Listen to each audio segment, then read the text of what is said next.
Good evening, everybody, and welcome to episode 9 of Malt and Magic. I almost said the Forgotten Kingdom of Nile in there, but it's not. This is campaign 2, because I have been watching the final fight again, because it's that good.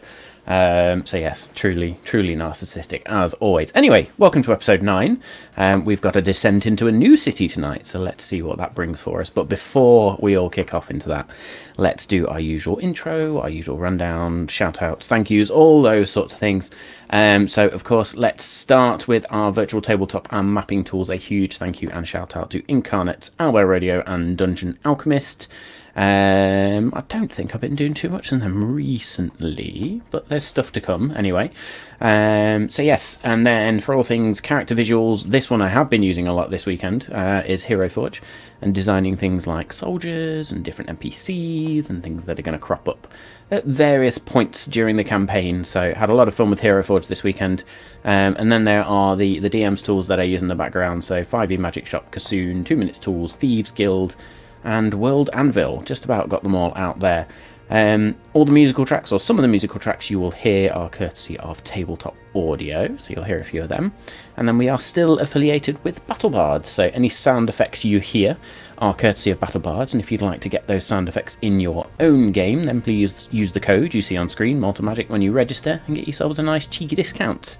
Anybody that's been following BattleBards on social media will see that they've stepped up their social media game, and that is due to the fact they are almost ready to release version 2 of BattleBards. So when that happens, we will be doing our first giveaway of the campaign, which is going to be a BattleBards version 2 subscription.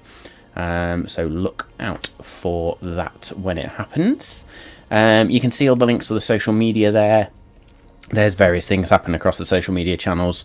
If you want to get all the latest updates and news and interact with us, of course, Discord is the place to be, but you can check out Twitter, Instagram, TikTok for any updates. And then, of course, you've got the YouTube channel for past episodes, Twitch if you want to catch the live episodes or any clips. And then there's the podcast as well. For any past episodes, I've been doing a mixture of sort of podcast and YouTube over the past week. While I catch up, while I finish campaign 1, revisiting myself. As I say, I've been listening to the epic finale fight with Asmodeus, and just watching the reactions of the boys again is just hysterical every time. The moment where Vraco drops and Timiel walks out and all of those different things that happen during that fight. Haven't quite got to the Meteor Swarm bit yet, but I'm waiting for that with the epic evasion that happened. So yes, if you like me and want to go and revisit those, go check out YouTube or podcast or whatever you can get on Twitch still as well. I think, honestly, that is pretty much me done. So I know I did a few updates to the website. Thank you for the folks that pointed out a few errors on the website. That was very much appreciated. So I've tweaked them. I still plan on doing a few more tweaks to the Twitch channel. But yes, other than that, that's me.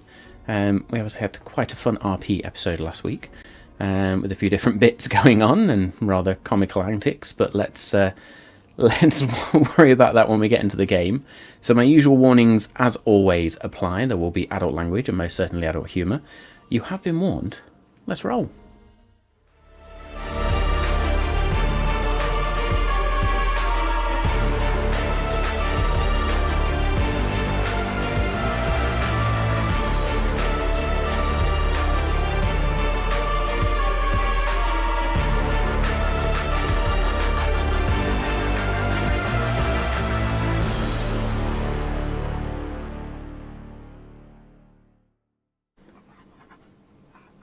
Hello. It's only taken me 9 episodes to get through an intro without totally fucking it up. I mean, it is complete. Thanks, Danny. Thank you. I'm glad somebody. Hey, there you go. There we go. Thank you. All right, now you're taking a piss. So, hello everyone. We have a full roster tonight, which is very good. We have a very tired Tamao. He's been a very busy beaver. But we have a full crew for this evening. So while we're discussing through, let's do the lineup. I am, of course, Matt, your Dungeon Master for this evening. And some, I don't know, existential concept of COG. Yeah, of course. I am Dave, and I am playing Jewel of Shadows, the female Tabaxi rogue. Hello, and I am Danny, and I play Lex Ordo, your UNT sorcerer. Hello, I'm Samo, and I play Cassus Wispgut, the Blade Singer Wizard, who's back this week.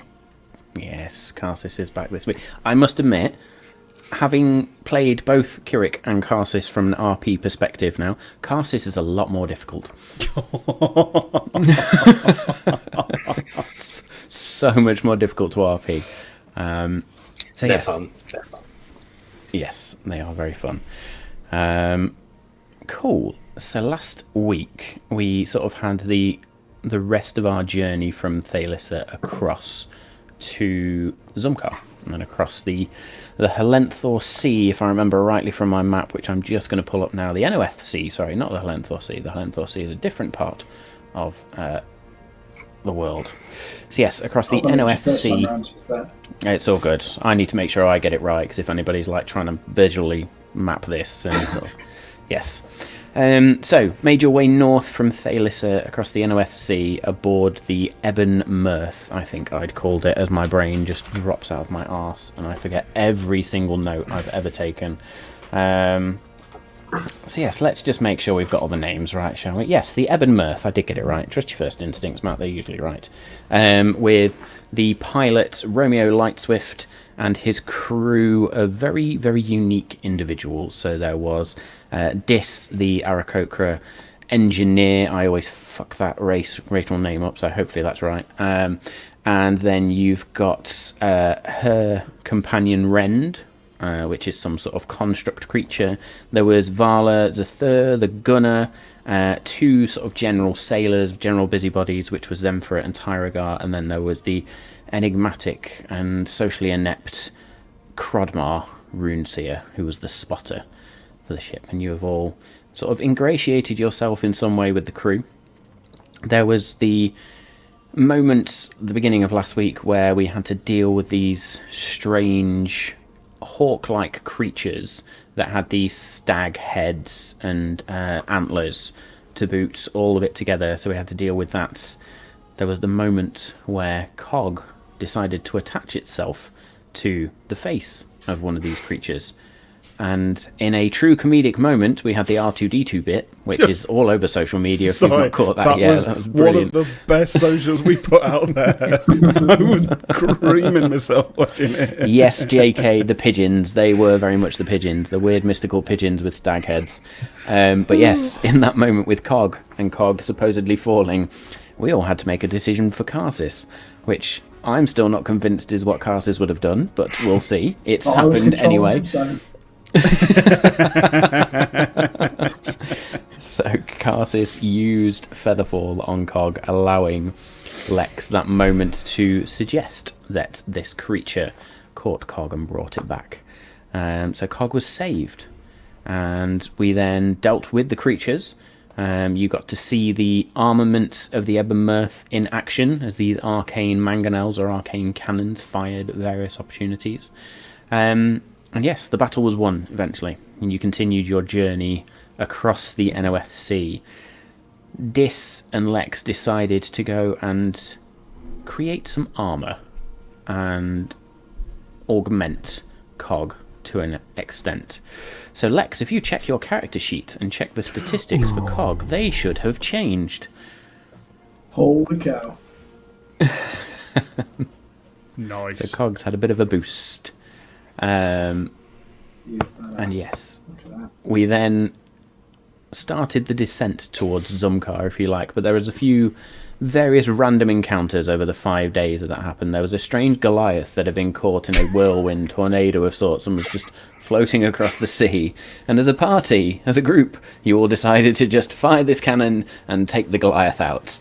One of my favourite moments of last week, where there was that guilt moment of, well, we didn't kill it outright, so we just sent it plunging to its death. The antics last week were fantastic, I have to say. At one point, you saw a blade floating in the sky, seemingly of its own volition, and tried to steer towards it, but just missed it, and Karsus was not able to grab hold of the blade. You witnessed the fight between a manticore and a chimera. And then you woke, I think it was coming towards the end of the next day, as you began to descend towards Zumkar itself. So we begin our session tonight as you descend into the city. And what you see before you is this bustling coastal city surrounded by these rolling sand dunes and rocky outcrops. As the skyship approaches the city, you can see the glimmering blue waters of the ocean that stretch out across the horizon or out to the horizon. And you can see sort of these small little fishing villages that seemingly dot the coastline around. The city itself is quite a large city. It's a sprawling metropolis with these towering minarets, domed rooftops that rise out of the sandy landscape. The city is surrounded by this high sandstone wall, and there's various battlements and towers that rise up to protect the city from invaders. As you descend towards the port area, you can see the port is broken out into a seafaring vessel port or dock, and then also an area for skyships and airships to land. As you enter the city now, the streets are filled with the sound of seagulls, and you can smell that salty sea air. The markets are still bustling with merchants haggling over prices. You can smell exotic spices and perfumes, and there's colourful banners and decorations adorning all the buildings. Zumkar is a city of contrasts. There's opulent palaces, luxurious villas standing alongside what look more like humble mud brick houses and winding alleyways.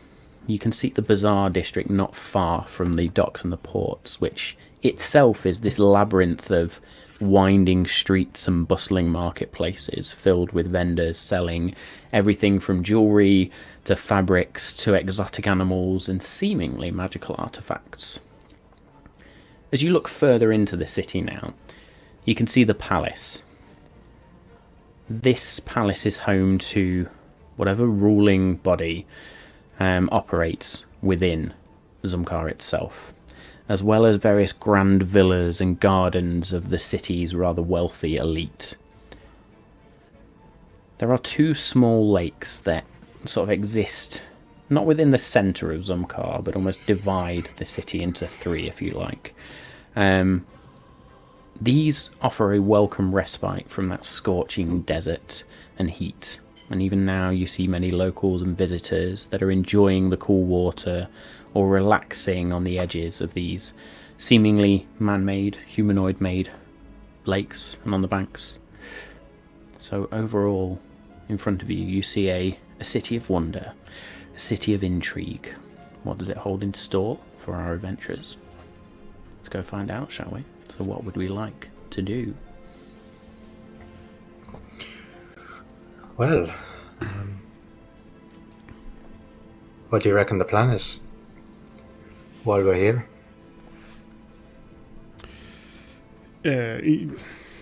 I would like to stretch my legs and perhaps gather some supplies. Certainly, we are not risk-free up in the skies, so maybe gather a few items. Yeah, stockpile, healing potions, that sort of thing. Makes sense. If we can. All right. That sounds good. I believe that we have only a few hours before they are ready to go again. However, that should be enough time, I hope. As long as we don't get into trouble, things. that should be plenty. Yeah. Oh, but Lex, we never get into trouble. I don't know what you're on about. I detect sarcasm. You have detected quite clearly. You're starting to catch powers on. of deduction are quite astute, as you can tell. Master detective.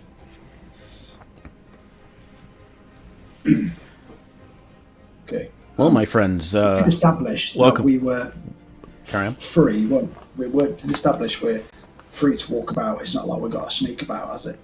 Or be in disguise. We established that last week, didn't we? Yeah. So Romeo, as you sort of it's what we dock. believe anyway.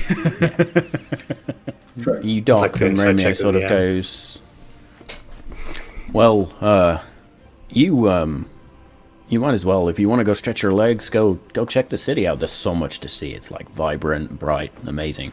So yeah, you'll have a lot of fun here. If you're looking to like get some food, best place, let me think. Do you know what? The Howling Raptor, I reckon's probably the best. It's not cheap, mind you, but it is by far the best.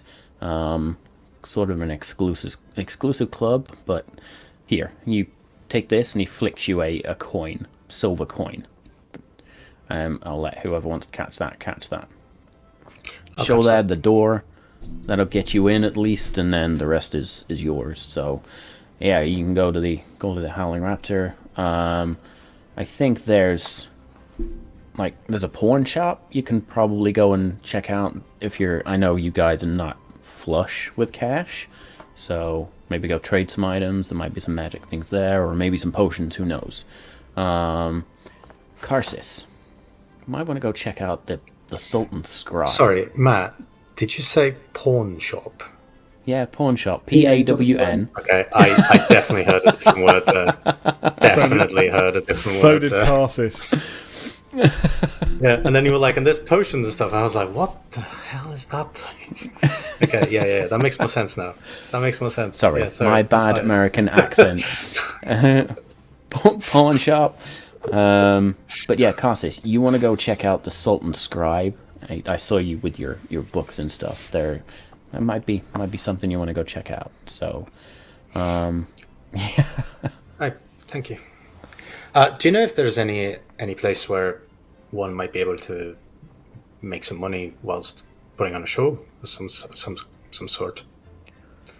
well, there's not like an arena like back at Thalissa, but look, you're in Zumkar now. This place is just like the bazaar is filled with people. If you just want to put on a show, don't think anybody's going to complain. Put out a hat. Somebody might flick some coins in there for you. I was more looking for a fighting pit, but I guess I can think of something. I mean, if you want a fighting pit in Gildorn, you're really going to have to head further north to Zarorchex. That's where the big arena is. There's like championship bouts there from across NOF. It's quite a wonder. Thalissa doesn't even come close. I will make a note of that. Cool. So we'll be here. I'll pretty much wait until you get back, but if you can make it just a few hours, that should give us enough time. Don't try to attack. Sorry. God, you're distracting. Don't get into too much trouble, okay? The guards here, they've got a reputation for fairness, but quite strict as well. Oh, good. So if you see guys walking around or folks walking with these scorpion helms, don't piss them off. That's true. We'll try to do our best. That's all I ask. And if you do piss them off, get back here quickly, and we're fucking out of here. Jewel will just lift her hood up and just... Why do I feel like we're going to get into trouble? Off the record, I think that's because chat wants it.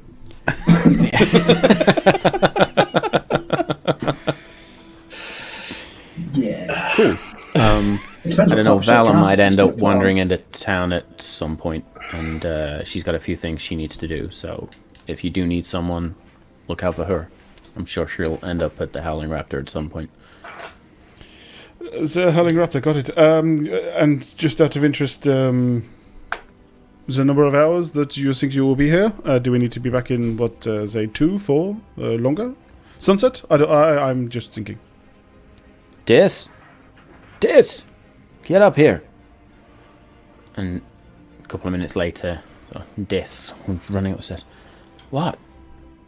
I'm busy. How many hours do you need? Well, it's not me personally. The ship's gonna need 3. Let's say 3. 4? 4. I'll go with 4. I don't care. That is marvelous. If we need to stay any longer, we will obviously come speak to you. But I do not see that there is any reason why we would want to. No.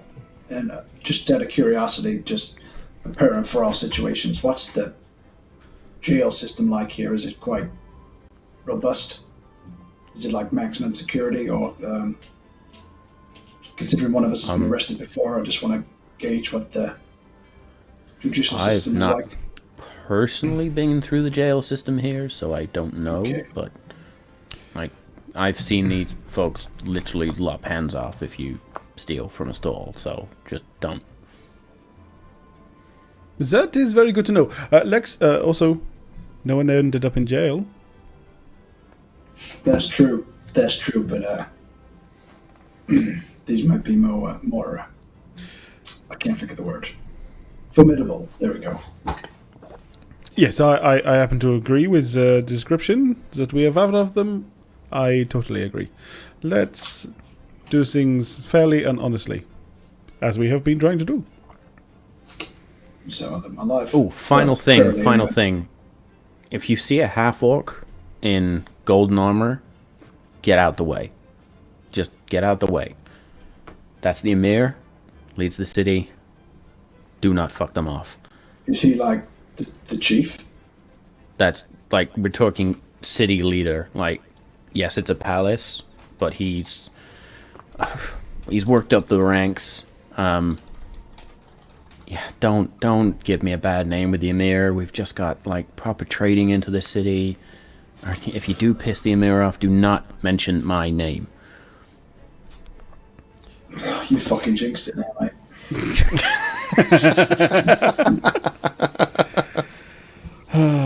Here's a big red button. Do not press it. Bang! Which one? Sorry, what? Oh, terrible. We're never going to make it to level 20. I mean, we're going to make it to level 10. Poor old Cog didn't even nearly make it in episode 9. Oh, good lord. So. Right, well, where would you like to go first? I reckon we might as well just stick together for now, at least until we get a vague idea of what the situation is here. At least keep it up in rings. I agree. Cassis, would you like to do your go to where your errands will be curtailed first? Get any supplies? Potentially, yeah. We could go. I'm not sure I'll have much cash left, but potentially, yeah. Then maybe the other way around. Maybe we go and see what we can get our small wares, and then anything that we have left, we can see what you can get. That also sounds good. Good. Let's go. And we have all agreed on the pawn shop, yes? The pawn shop, yeah. Yeah. You might need some. You need some dirty mags for the crow's nest here. Is that what you're saying? It does not. It gets very boring up there, I have to say. The prawn shop.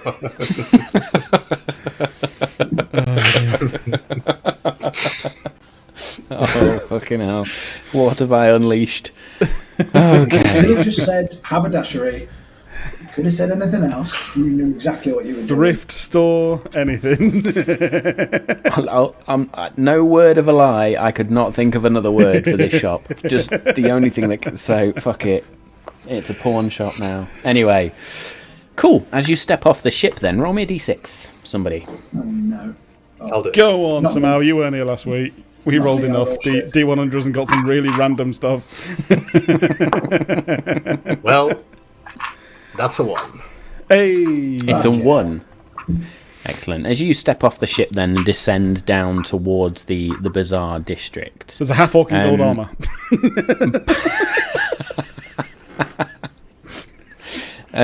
You can hear the shouts of the merchants selling, and There's somebody sort of at the back. Fresh fish! Fresh fish! Sorry, had to do it every Does that time. not sound right? It's a chain now. It's a chain. That's a conglomerate, though. It's expanded. As you look over to where that shout breaks out, you hear a number of screams and shouts, and you see a brawl break out just in the middle of this bazaar district. There's a number of commoners and what look like vagrants or beggars start to lay into each other. And this lasts for about 5 minutes before a number of guards come over and start to break things up. Jewel, roll me a perception check, please. Okay. What is my perception? It's one of them. It is 17. Excellent. There is a DM's whisper on its way. Boys. I better get my DM's whisper tool up. yourselves. My DM's whisper tool, also known as a certain messaging app. Oh dear.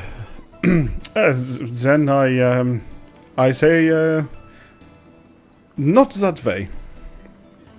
For a town where we've been advised not to get in trouble, it seems that trouble is trying to find us.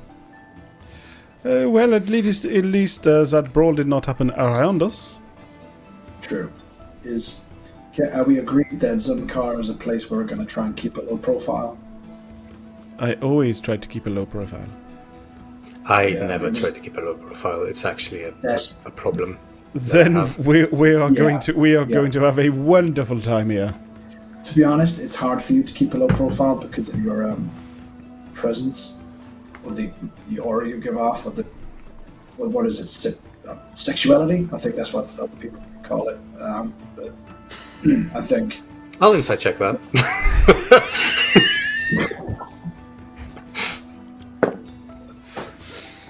Brilliant. It's a 4.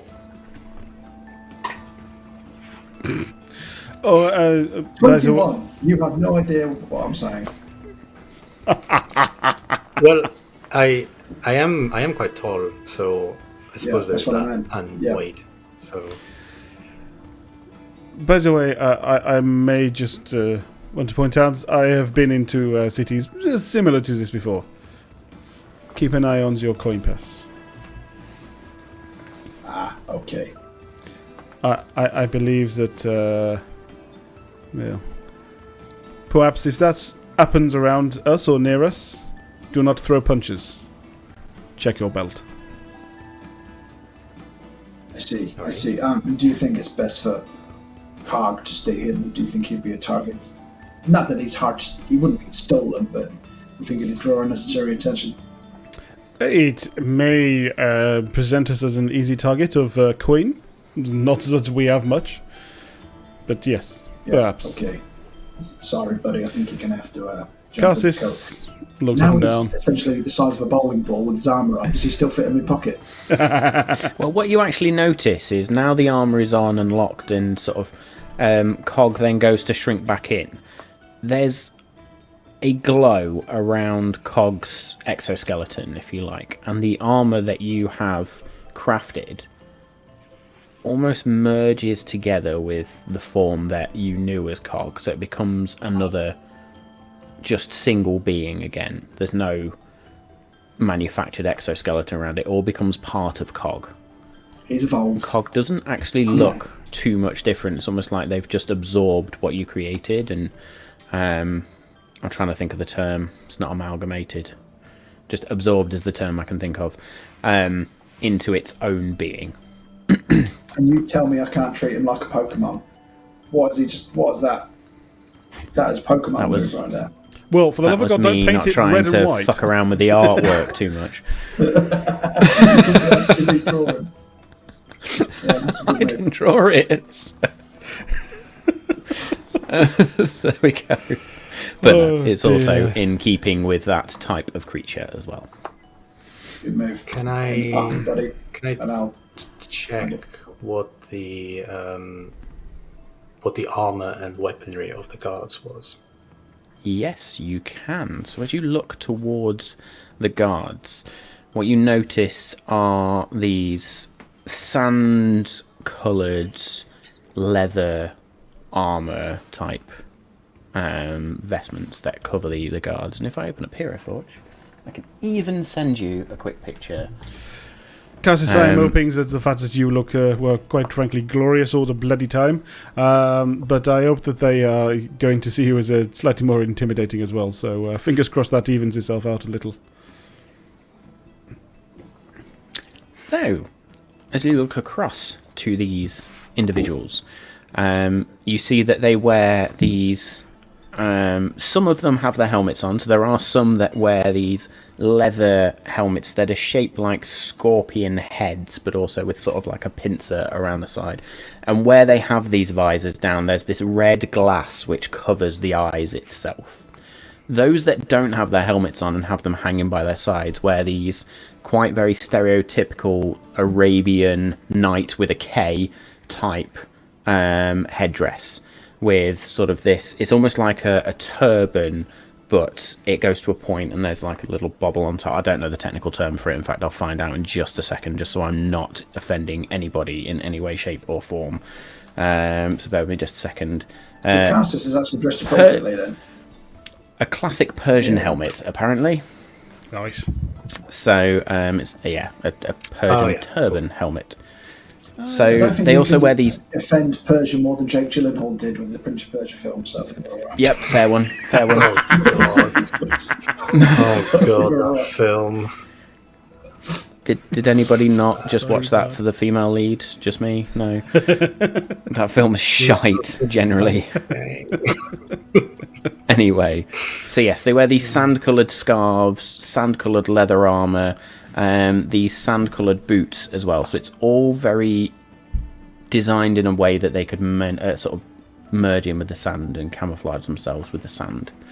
The weapons that they carry are these very distinct curved swords, scimitar-esque, but they each have this...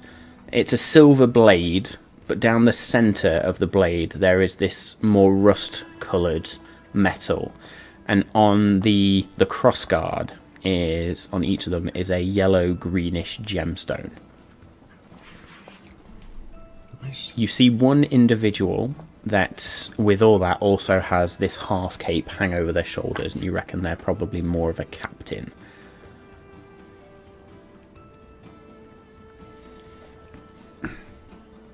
After the fight is dispersed, I think that you would possibly just speak to the lot. Shall we try and find where we are going? Yes, I believe that is the best thing to do right now. I honestly have as much idea as to where we are going as do you two, so shall we all just attempt to find where we are going, or does one of you want to go and speak to one of the locals? I'm happy just to... I'll immediately move towards one of the locals. Joe just puts her head down. You move over to this stall where there are a number of multiple coloured spices that are on show and on sale, and you can see the individual talking to one person and sort of holding up these cups like, fine spice, enrich your food and taste like it's from the gods themselves. Hello. Hello, just 1 second, my friend. I'll be with you in 1 second. If you like, I can give you a package deal. Let's say 10 gold for 4 of my finest spices. And this individual then said, no, 10 gold. How about 5? 8, 6, 7. Done. You have been. Packages up these spices. And sort of sends them over. Gold transitions hands and... My friend, you come to the finest spice stall in Zumkar. How may I be of service to you? Would you like to try some of my spices? I will definitely try some of that. We were sort of looking to try to find the... What was it called? Howling something. I do not have my notebook on me, so I can't... Howling... The Howling Raptor. Oh, that is the one. We're looking to find the Howling Raptor. just arrived, so yeah. Expensive taste, my friend, expensive taste. Howling Raptor, it's very easy to find. It's center of the Bazaar district. It is grand villa, and you cannot miss it. Red and blue silks hang outside. Watch out for the guardsman on the door. If you don't have the proper writ of entry, well, you will get booted out. That's quite alright. Your spices, are they simply for the... oh wow, English is really not working today, sorry. Is it really literally just for usage on food and give it a flavor? Well, majority is used for flavoring food, but I know people that sometimes burn the spices and use it in ritual and use to empower the senses. There are spices for all these types of things. And if you're into more exotic experiences, I have the right spices for that too. Well, you're gonna have to tell about it now. Well, there are those who like to empower the senses, or experience new states of consciousness. I have the spices to help you there, my friend. You look like an individual of substance and an individual of color. I think I have something that you will enjoy very much. Well, I will take your fine advice. I do not see why I shouldn't trust you. Very well, my friend. Listen, this is my most sought-after product. And keep it quiet, I do not want many to hear. I can give you, well, 1 cup of my finest spice for 50 gold pieces.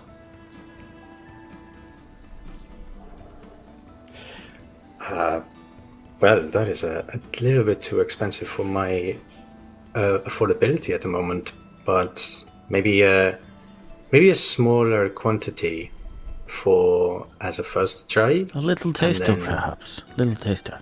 I give you a thimbleful. 5 gold. Right. Is this guy having me on? Not that I will find anything. Make me an insight check, please.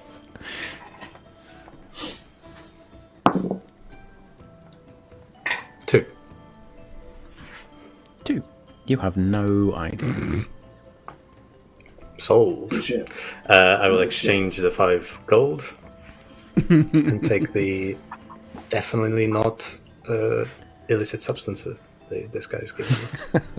So what you notice is It's a recognised, this to be cup honest. that he's brought out of, it's this blue, very clay-like substance, and they just take a small thimble, sort of dig it in, and pack it in there, and then take out what looks like a small, very tiny Hessian pouch, and just put it in there, quickly put the cup back underneath. My friend, for you. I recommend you not have that out in the common places. Although if you head to the Howling Raptor and get yourself a room, it may be such a perfect place to try such a product. And please, if you are looking for spices for your food or to burn incense as well, I have all these sorts of things. I sell for finest price in Zumkar. Well, if I'll say this quite loudly. If I'm content with the purchase, I will definitely come back with more clients, more friends. I guarantee you will not be disappointed. Very well. Thank you. I'll turn around and go back to my companions. You know where we are going? Healing potions? How did it go? Any healing potions over there? Oh no, I almost most definitely got drugs. Okay, right. Of course you have. Yes. I mean, I know when I was a child, people in my tribe used to go on spirit quests with special herbs. Is it that sort of thing? Well, Sort of. The experience is not that dissimilar, I suppose. Yeah. You I'm not sure you need to find a spirit animal. Well, I don't know. I haven't. I've only. I have a limited experience with this sort of thing, but I've heard it's quite something. But I'm also not quite sure what this is, and I'd rather know what I'm taking if I'm taking anything. Anyway, yes. Place to go. Yeah, we'll. It's the center of the district. Apparently, that's where we need to head. Okay. All I would say is wait till you get back on the ship. It'll definitely kill. You don't want to take it now. I don't want you to be a liability when you're in town. I'm never a liability. Well, okay. After you then, Cassis, if you know where we are going. Absolutely, and I will head in the direction that I was pointed towards. Lex is already getting too hot in this, this warmer weather. It's fucking hot in this room today, mate. I haven't yet put the fan on, but it's going to come on at some point. So, let's just make a note of what just happened very quickly. Is the Holy Raptor the place where your stuff is, or the pawn shop? It's a restaurant, isn't it? Oh, it's the restaurant. You can see how you know how switched on I am. It's Michelin stuff. Yeah. Rex, what would be the Idalian version of a Michelin star, Matt?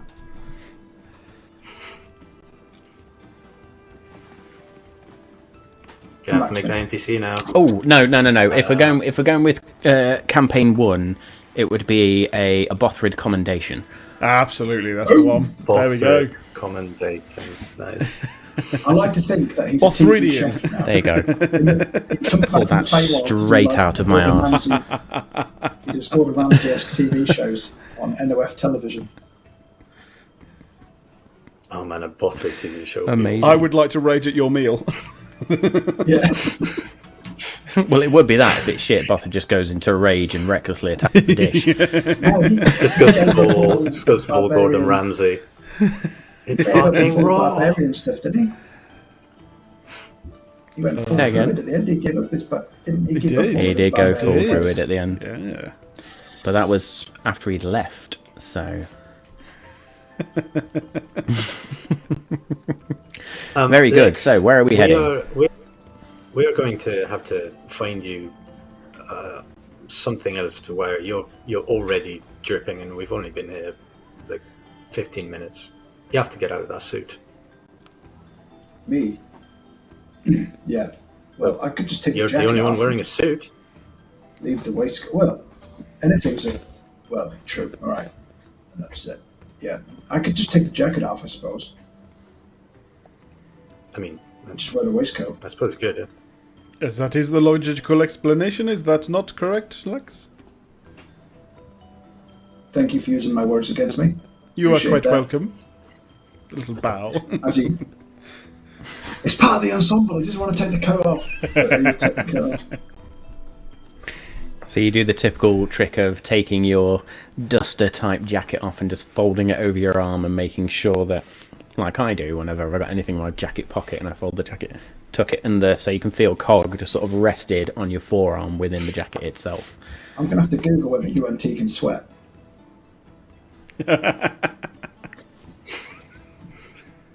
Well, that's one. There we go.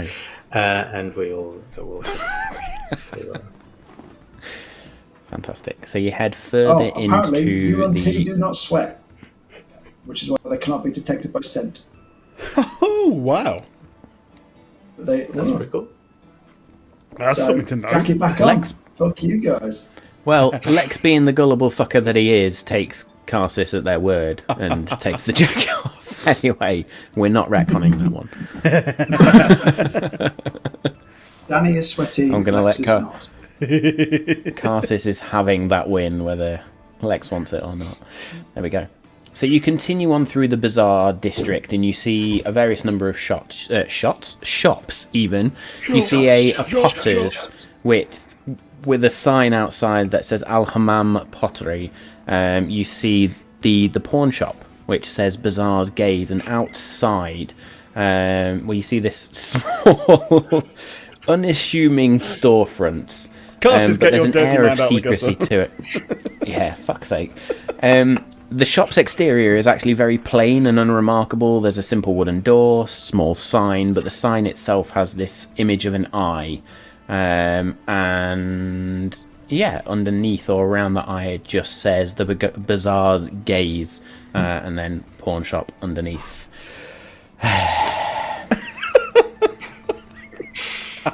Fucking chat. I swear to God. Rocks fall, everybody fucking dies. Including You chat. pass a bookshop that outside says the Sultan's Scribe Bookshop, and this looks like a very charming, cosy little shop, tucked away in a more quiet corner of the Bazaar district.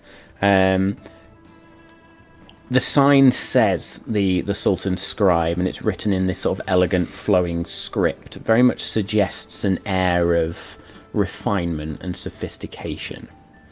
And then the final sort of small shop that stands out to you is a tiny little modest rectangular shaped building. It's got this thatched roof and sandstone walls. The front of the shop is very much just open. There's a large doorway that's coloured by this colourful striped awning, very much to protect customers from the scorching sun when it's out.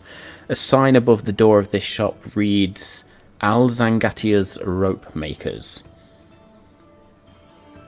And then you eventually come to this very opulent, very elite looking tavern, located almost in the heart, or the very edge, if you like, of the Bazaar district. And then as we move from the Bazaar district into the next district, this looks like a more upscale housing district.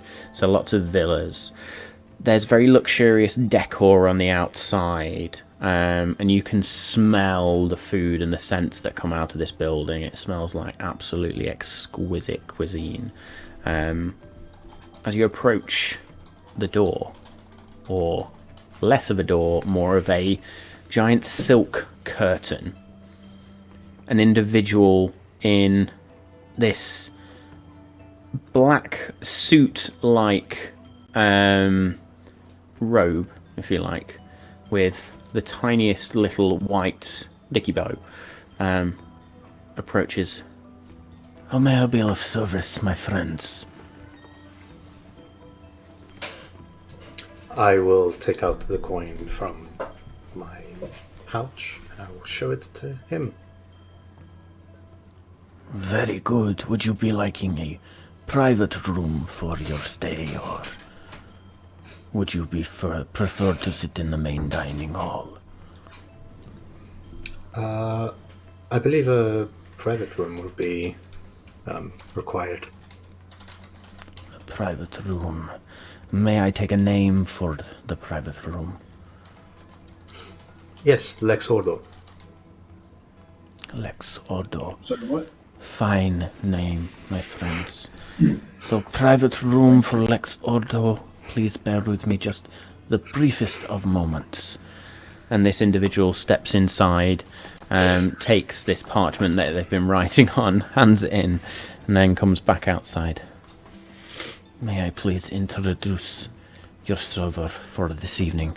She will take you to your private room, and she will be there at the sound of a bell should you need anything. Please escort these fine folks into their private room. I think second from the left as we go in past the main dining hall, for folks of such exotic nature.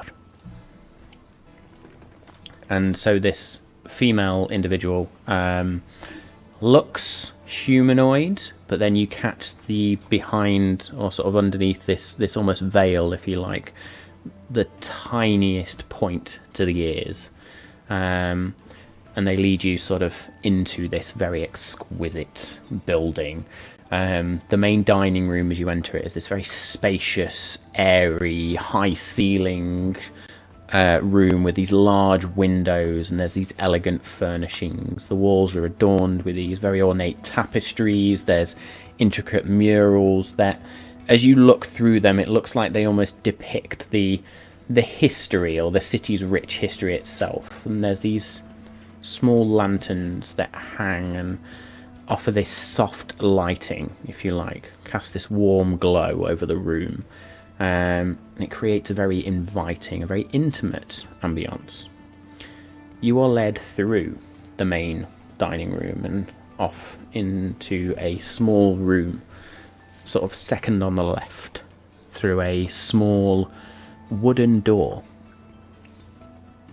And this female individual, half-elf, elf, you're not quite sure yet, just sort of leads you in, holds her hand out, beckons you in, and bows her head and steps back out and closes the door. Wouldn't it have made sense to use an alias?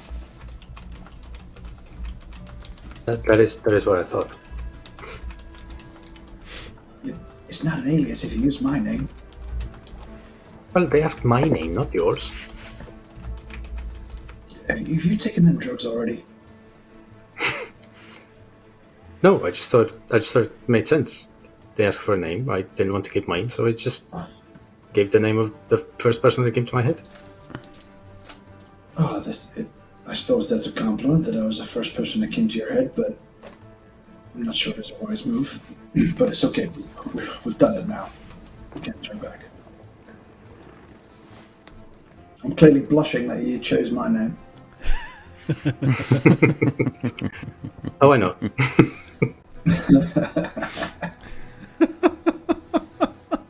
Very good.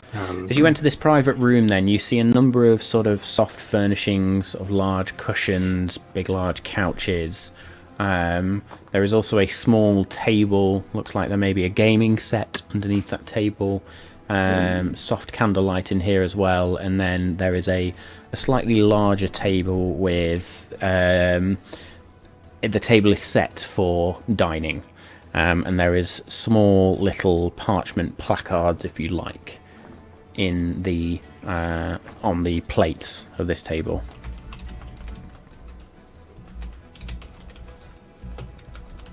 So, is she going to come back and take an order?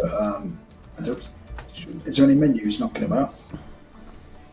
So, as you go and approach that table, you actually see those small little parchment placards are menus.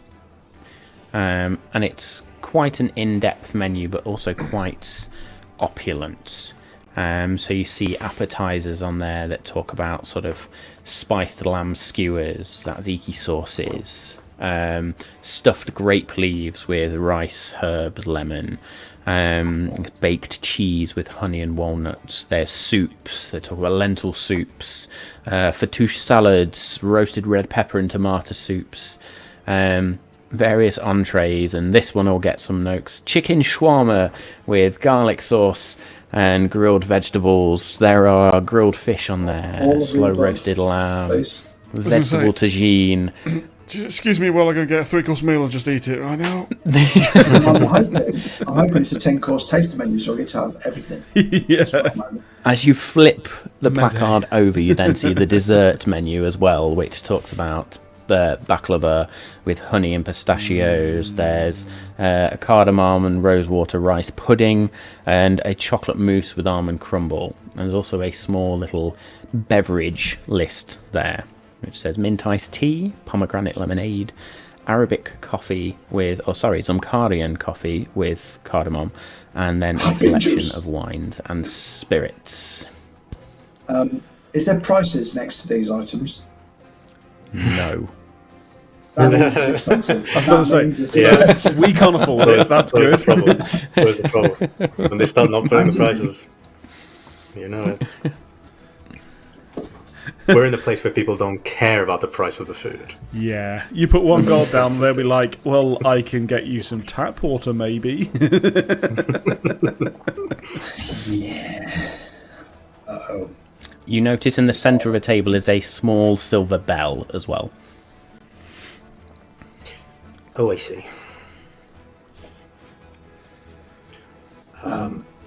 This all looks fantastic, but It, do you think it does you look can fantastic, afford this? however, I'm not entirely sure that I'm willing to put down the coins that they would probably need for this type of place. Have we gotten ourselves in too deep already at a restaurant? I mean, I'll happily eat it, but I think Carson should pay for it.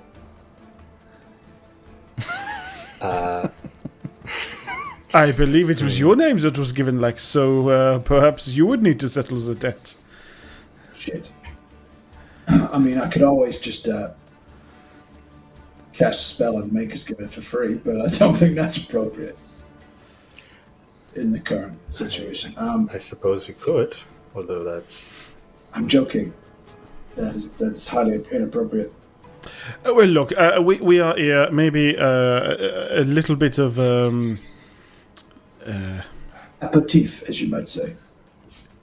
oui, and then maybe we will add on to with whatever gold we have left to find whatever supplies we need. Yeah. I am quite tempted with a small aperitif and one of these drinks, perhaps. Yeah, I might just get some Arabic coffee. I've never tried that before. That'd be amazing. And then just a slice of cake or something just to tide me over. Can I have a cheese toasty, please? Can I have a panini?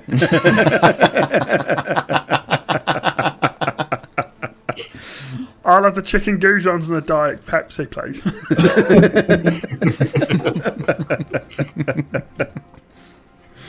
Oh, man.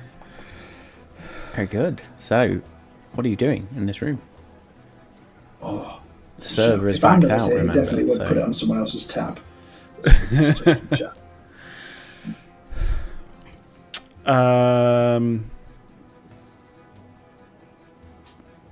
Cool. While Lex rings the bell, Jill would like to have a quick look around the room for anyone who has clocked us.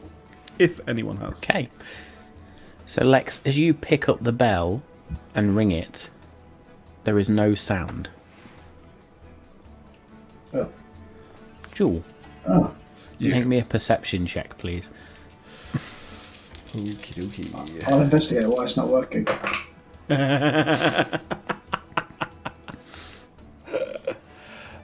Perception check, sorry, yeah? Mm-hmm. 18. 18. So there's nothing untoward about the room. It's fairly simple yet opulent. So as I say, there's these couches, these furnishings, this soft light from a chandelier that hangs above. You see the table. The gaming set, as you now look more towards it, looks like it's some form of dice game. And you also notice there is this sideboard with a number of glasses in it. At that moment, then, when Lex is sort of really shaking this bell to try and figure out what's going on, you can see that inside there is something of a clapper, but it actually is a tiny little stick inside that never hits the edge of the bell. But as you're ringing it, the server, the waitress, suddenly rushes back in. I'm sorry for my delay. What is so urgent? Oh, I'm sorry. I didn't know it didn't seem to be working. It wasn't making a noise. They are silent for our guests' privacy. Fascinating. So, do you hear it in your head? How does it work? Yes, please stop what's happening doing right now that. when It is very, very loud in the ear. And she shows you there's this little like earring type ear cuff that she wears. Sorry, and I'll place it down gently. It is okay. You came in on a coin. I assumed you had been here before. Yes, apologies. I have been here before. My friend is just a little bit too enthusiastic to be within just such an establishment. You're going to ask me for a deception check, aren't you, motherfucker? I am going to make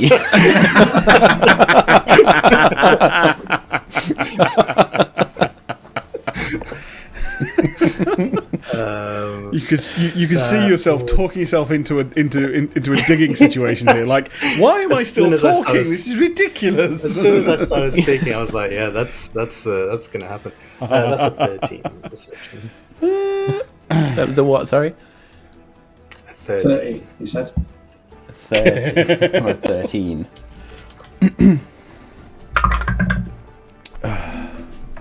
She just sort of looks.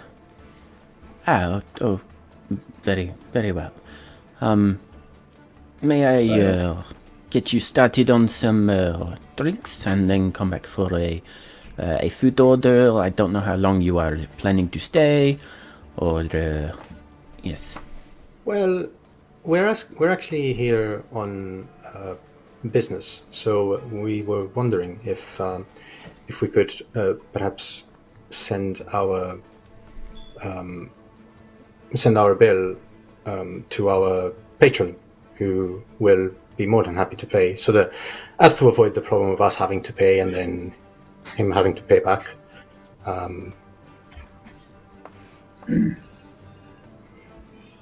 It just makes the paperwork much smoother. I'm sorry, I thought you said you had been here before. If you come in on a coin, it is membership, which means everything is free of charge, included in the membership for members and guests. Holy gears. I'll have the whole starter menu, please. I just wanted my companions to hear it, because I said that to them and they didn't believe me. So that's no. Make me another deception check. I absolutely did not believe him when he says that. Legs, I have to say, I will let you do this with advantage. I owe you a gold, based clearly. on your friend's assistance. Yeah, 21. Yay! Woo! I see. A little bravado, or how you say, friendly joke to show your I do not know the word. Anyway, yeah, we are here. Yes, I will. Let me get you started on some drinks, and then if you would like the full menu, of course, I can bring the full menu through as well. Thank you. I will have the pomegranate lemonade, please. Yeah. Pomegranate lemonade, and for you, my. Could I have Lex. the Arabian? Oh. Yeah, that's Lex. I'm also Lex. Lex, you are Lex, and you are Yeah, Lex. Lex, and Lex. This makes it very easy for me. I ask no questions. Very good. So we have pomegranate lemonade for middle Lex here. The coffee, please. Zumkar coffee, fine choice if I do say so myself. And for you, madame? The mint tea would be delightful. Mint iced tea. Fantastic. I will be back in moments, and I will bring some appetizers as well. Thank you. If you need to, if I don't come on the bell initially, if you just say Zara into the room, I will be back as soon as I can. So I don't need to ring this anymore. Okay. Please stop ringing the bell. Sorry.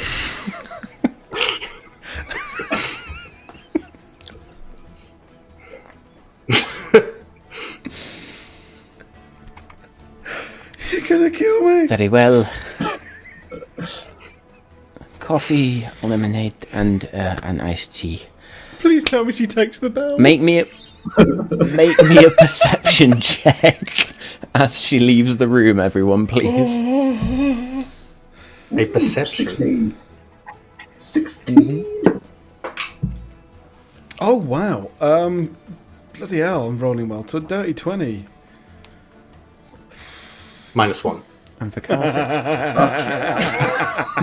-1. Carson is too busy just laughing at the bell situation Lex and Jewel, you would both hear this individual who's now introduced herself as Zara walk out. They do not pay me enough to put up with these assholes. She's right. And leaves the room. As soon as She returns. Go for it. Oh, as she leaves, I will take out my tinker tools and try and take the bell apart, see if I can figure out how to make one. Okay, how it make works. me a Tinker's Tools check, please. So I'm going to ask you to make me an intelligence check plus your proficiency bonus, because I believe you are now proficient with these tools, are you not? Damn straight.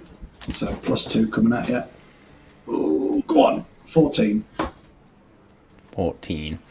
You begin to start playing with the bell, and then the door opens and she brings in the tray, and you can just see she's doing this, just like, what are you doing with the bell? I'm trying to take it apart to see how it works. I want to make it. No. Do not touch the bell. You will break it, and I will end up with earache for weeks. Please put it down. Here are your drinks and some appetizers. I took the liberty of adding in some of the lamb skewers and the grape leaves, and I also brought some various cheeses, but this is the one from the menu, which is the baked brie with honey and walnuts. Oh, yeah. I think it's best you take this with you, otherwise I'll just annoy you with it. Yes, let's use the name instead. It is Zara. Yeah. Zara. Okay. Say I Save will. me from myself. Thank you very much. Thank you.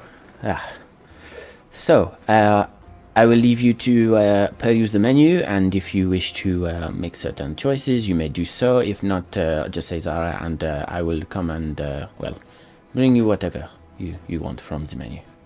Any special requests, please do ask, and I can see if the chef can facilitate.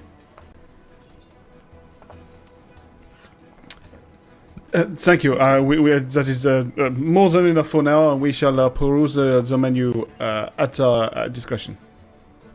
Very good. May I also say it is nice to hear my home accent again. It is a pleasure to also hear it more around here again. I have been traveling. Also same. I am now here for foreseeable until I decide to, return home. Thank you anyway. I've spoken too much. It is not my job. Enjoy your drinks. Zara, remember. Zara. Au revoir, Zara. Au revoir. And she steps out. Ciao. When I give us aliases, did I do it right? Is that how you do it? We're all called Lex. That'll confuse them, right? Yes, I think that is a great It choice. is 2/3 of it is a lie, so it is better than the half truth, I suppose. If you do the math on it, then maybe it does work. I have to say, perhaps it is one of those things. I know that I do not like to let go of my coins that easily, and I felt like we were kind of going to be forced into it initially, until we worked out why we were here. Perhaps we can possibly ask for some bread, maybe a few more sustainable items, and we could perhaps maybe make a week out of it. Jules walking out with the silverware. Fucking yes. Basically, you just I'm sorry. put everything in your bag. Joel, do you think- you want to stay here for a week? No, I believe that perhaps we could take a week's worth of food with us. Right. Okay. Oh, I get you. Anything that would last a while. Some cheeses, perhaps, nicely wrapped up. I'm sure that would be fine if we just keep asking for it and pop it in our bag. Is it also customary if you're going to steal loads of food and we're getting it for free? Do we need to leave? If I say her name, she'll come. The waitress a tip. Is that what you do? Perhaps this is one of those places where, yes, maybe the only type of coin that comes along here is ones of a tip. Yeah. Okay. How much do you think is a worthy tip in an establishment like this? Out of context, I can never get my head around what the normal like coin Well, 15% salary of 3 is not a lot, is it? No, do you know what I mean? Like the you know, is a gold a week the type of salary that these people are on, or is that like really a lot? Like, you know what? It gets so out of proportion really quickly when we suddenly like find 10,000 gold in a. I personally like JK's idea of Ask Carsis. They've been here before. Yeah. Or Yeah. you know, what would Dagon do? Oh, give 10 gold and be like, I don't think it's enough. Well, I mean, maybe it's enough. Maybe it's only for the 17 platinum. yeah, I mean, Oh man. hang on. Perhaps you need to, you know, give 10 gold and then possibly, because it's a little bit less, 2 platinum just on top, because you don't want to like give me another 10 gold. You don't want to do that. No. What you need to do is you need to give just slightly more, so 2 platinum on top will be fine. Can you imagine Dagon on an all-you-can-eat buffet? He would run the fucking place to the ground. How is it meant to be all you can eat if you've run out? Exactly. I think you need to rethink your strategy, Sunshine. Otherwise, I'm going to get very angry, and you don't want to see me angry. Cool. So bringing this back into some semblance of order. Yeah. Speaking of that, as Lex starts to eat, I want to discreetly cast message, and every time he takes a bite, he's going to hear the sound of a bell ringing in his head.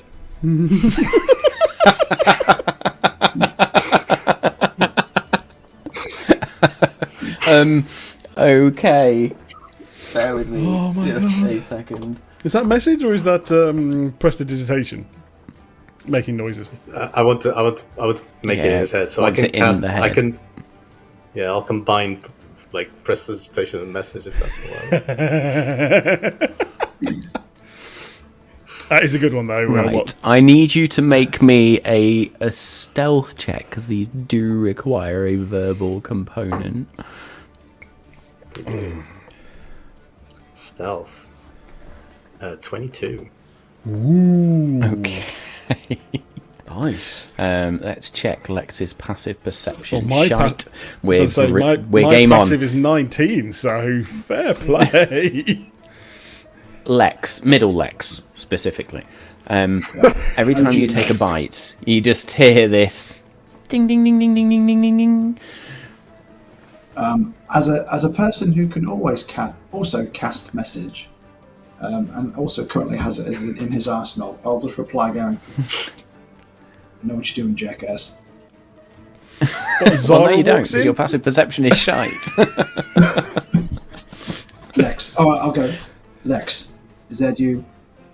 I mean, no, I'm Lex. God damn it. Carsis, is that you? Are you alright? You'll get Have you this in done your my head. drugs? You play the I'll reply out loud. Maybe it was Zara. Maybe she's giving So you sorry. revenge. Let me just work this out. Lex, did you respond in your head saying Yeah. to Carsis, "Is that you?" And then Carsis spoke out loud. Fantastic. Do you think Zara is playing a prank on me? Is getting revenge for the person I run? She's not going to come, isn't she? Does she come every time I say her name? Not quite. No, there is some subtle magic around it. Good. Yeah, I mean, you. That would be a skill and a half. I'd be a popular guy.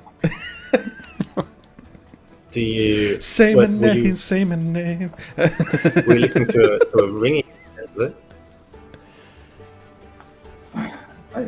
Every time I take a bite, I get a bell sound in my head. I thought it was you messing with me. Have you fiddled with that bell too much that maybe it is transferred onto you? What do you think? I don't know. That is the only explanation. I cannot see anything else. And I'll take a bit of lamb sheesh off the stick. Yeah, I'll try the message spell again. Do another stealth check then, please. Yeah. Another 22. Nothing's coming through. Nothing's coming through. Ding ding ding ding ding ding ding ding ding ding ding ding ding ding ding ding ding ding ding. There it is. Maybe it's just the lamb. Maybe it's like one of those experiences where you get an audio, a visual, and a taste experience all at once. Maybe that's part of the package. Do you guys get any other sensory experiences when you eat yours? You mean is when you were meant to like rub leather when you were doing something like this while you were eating? No, let me try. Yeah. And Joe will take a bite.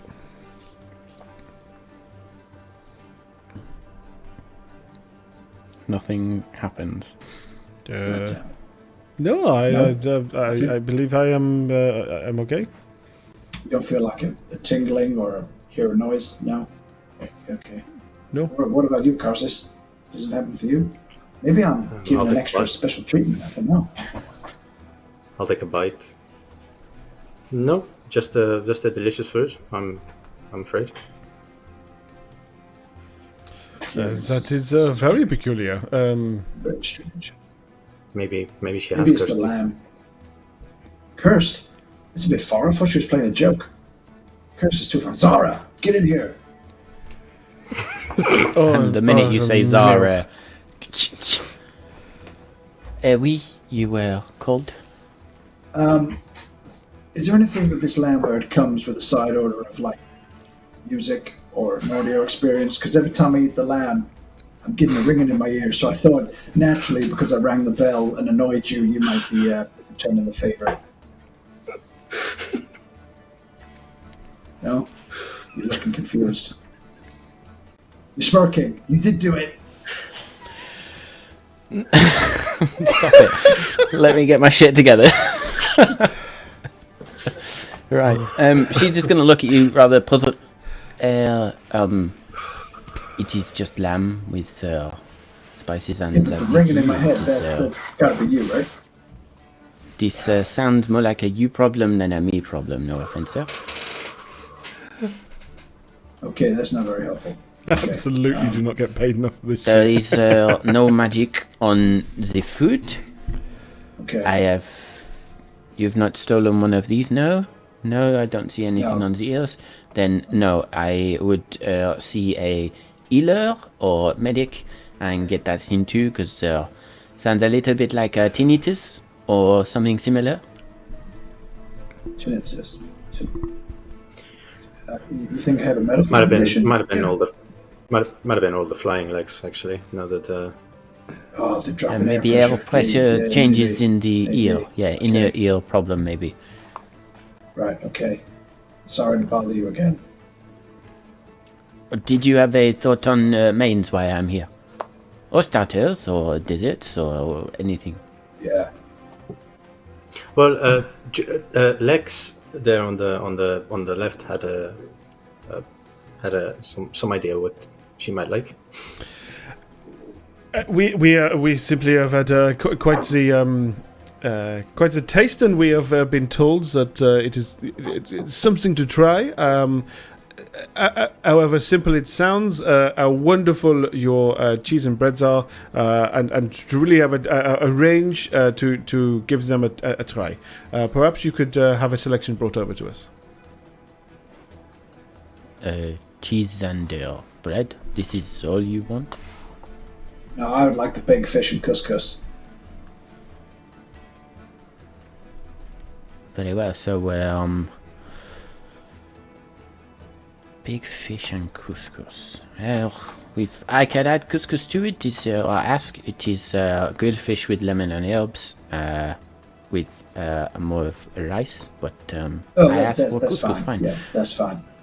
I made a cultural assumption there cheese with and- couscous. I backpedal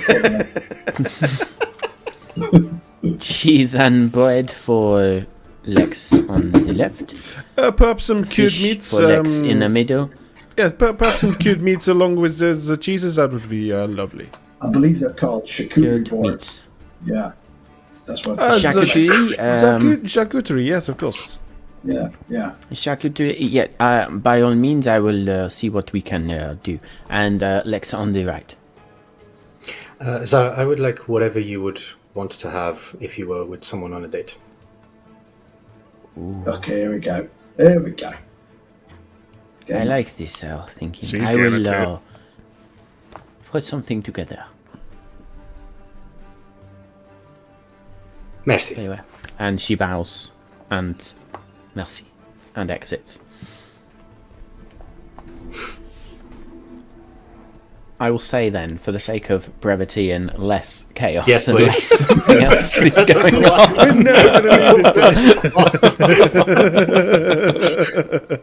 on. Zara comes back about 10-15 minutes later, and she carries this very, very big tray.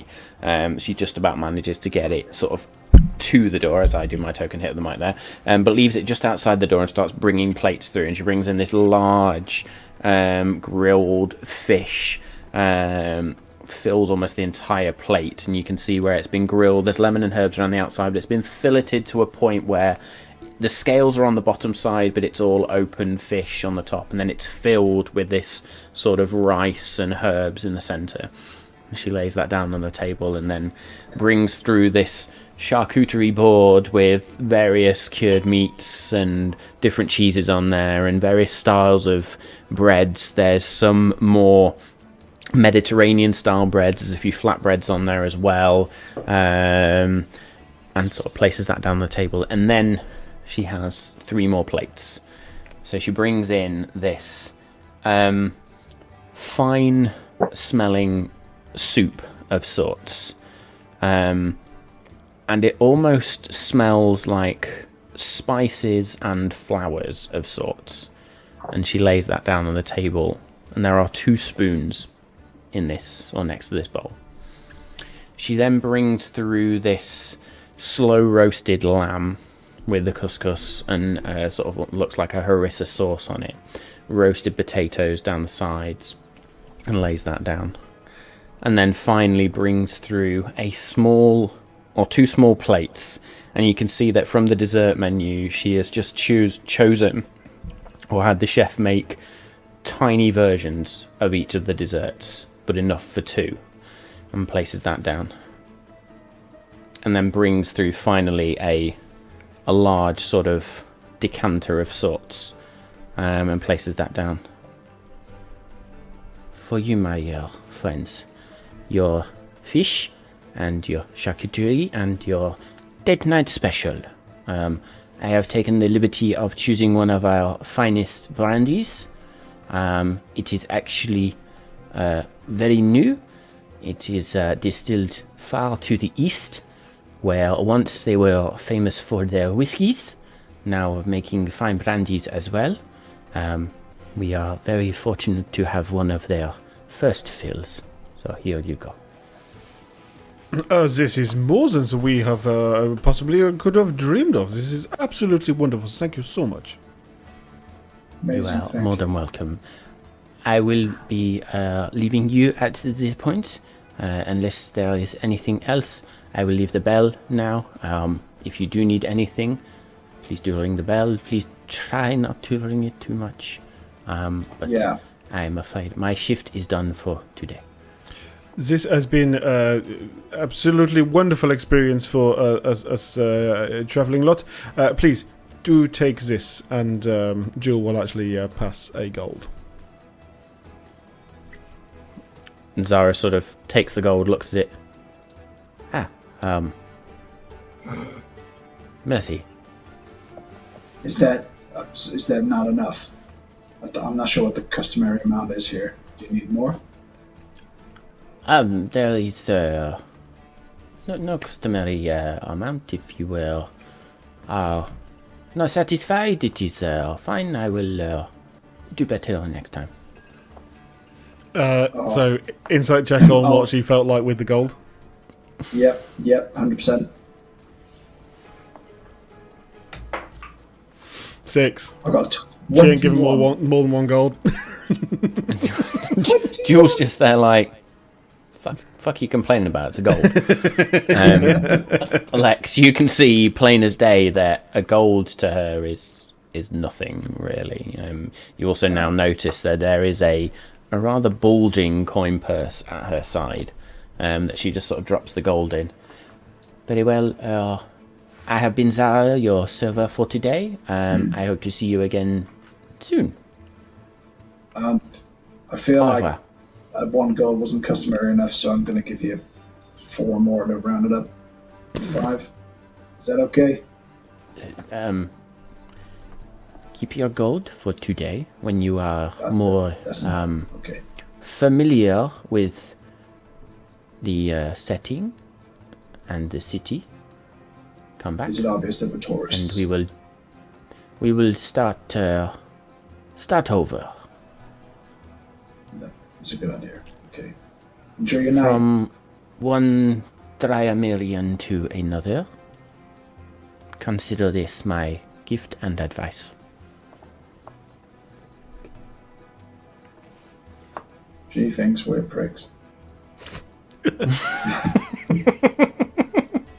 She will then bow. We are. Very well. And she's going to back out of the room and close the door. The little silver bell is left behind. Well, She seemed very thankful for the tip. She 100% was not happy with the tip. That's why I offered more. I don't know why she just didn't tell me what the proper amount was. All you got to do is tell us the protocols, and I'll follow the protocols. It's as simple as that. I would have been quite happy if I was in a serving job to get 1 gold. That is quite the pay. This is an upper market establishment. I've never been in a place like this before. Well, yes, I have to say I've never been here as well. So it is very likely that, yes, we have made a boo-boo. But never mind. What's a boo-boo? A mistake. Simply okay. a comical way of saying mistake. Right. Make a note of that. Why did they call it a boo-boo? Because it has the word boob in it. God damn it, Yeah. somehow. It's good to learn the colloquialisms, I think. Fit in with the colloquials. It is quite amazing that so- perhaps not even giving her anything would have been better. I will take that on. I'm quite happy to do that in the future. I was actually, Lex, speaking of colloquialisms, I was once reading a very interesting book about usage of, I think they call it sort of thieves' cant or something. It had all these fantastic expressions like cell phone and which I didn't really get what it was, and it was just a number of things that were very strange sayings. But I suppose it's colloquialism for someplace. Do you know about that, Jewel? Very Is that a familiar slang that you're familiar with? I am not familiar with this slang at all. Oh. It may be useful to learn on our travels. Perhaps it is something I need to look into while we are, it was a bit of downtime.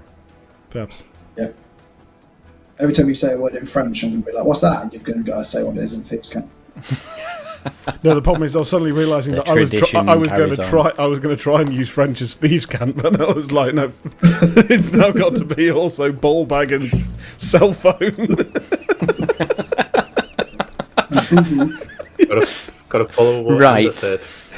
Gotta follow what Anna said. You eat your meal and partake of the very fine brandy, which is very, very luxurious, very nice, but also very, very strongly alcoholic. And Well, you can don't take literally any smell the alcohol. And yes, the food is divine. There is no other word for it.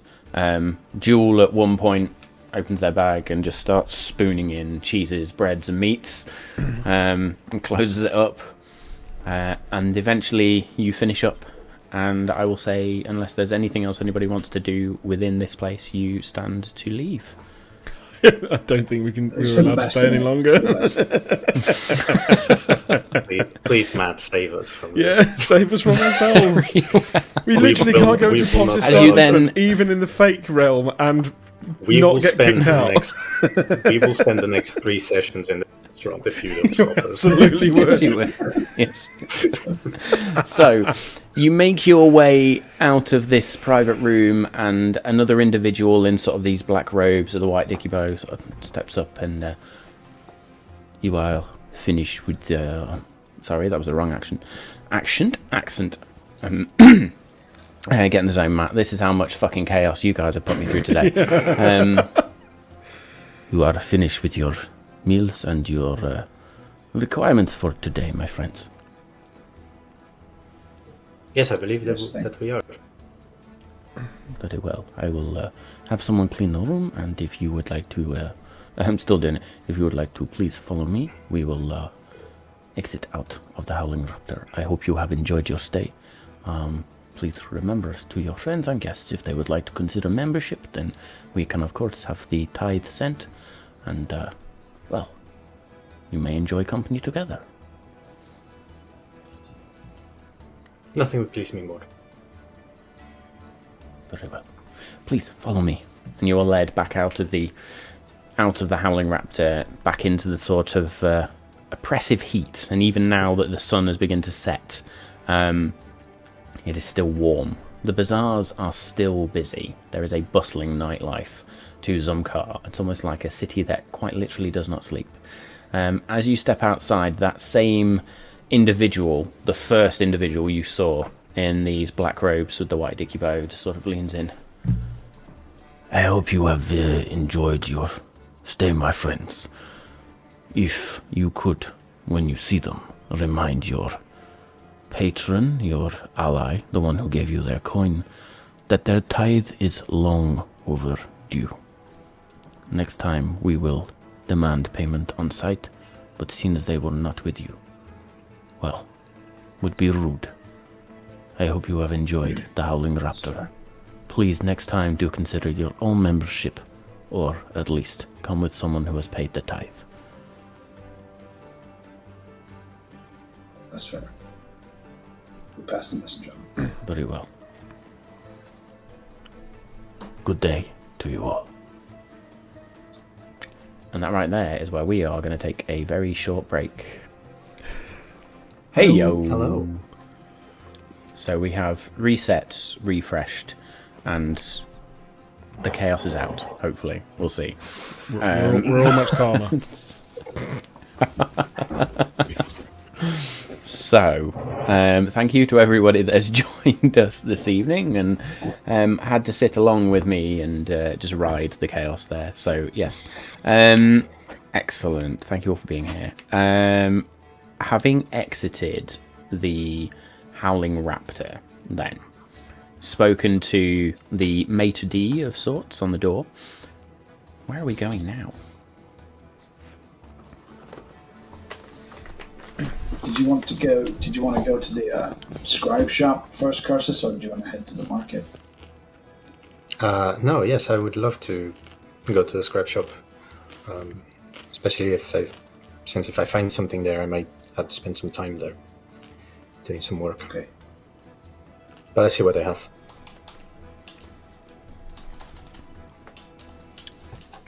Okay, so you're heading back towards the Sultan's Scribe bookshop then? Yes. Okay.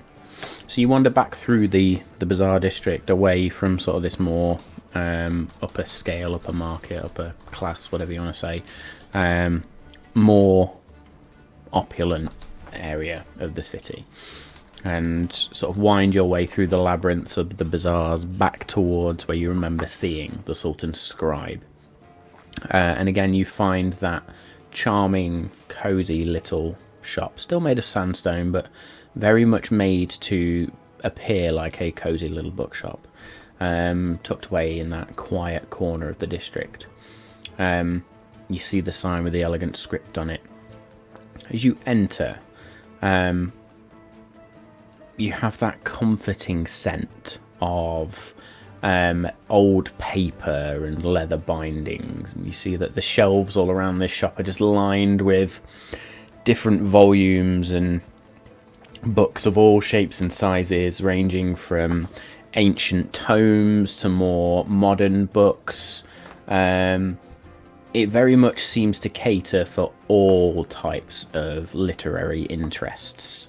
There's sections that are devoted to history, poetry, philosophy, even some areas that are also look like they're more devoted to magic. As you step in and sort of you look around, it's fairly empty. There's a couple of people sat on soft cushions reading certain books, and then you see an old man, an old gnome that's in the back of the shop. Small individual. They're actually on a wheeled ladder, sort of climbing up it, and they sort of descend back down. And they themselves have this sort of just patchy hair. It's not full on balding, but just patchy hair, and this straight, almost squared off white beard. Thick rimmed glasses on their face. And they're sort of there at the back of the shop. You also notice dotted around the shop there, as an aside to the books, as I'd get my head on straight here, there's also a variety of writing materials. There's inks, quills, fancy what look like leather-bound journals. This very much seems the place that would be favourite among people like scholars, or writers, or anyone who appreciates the idea of the written word. So, as you enter the shop, what are you doing?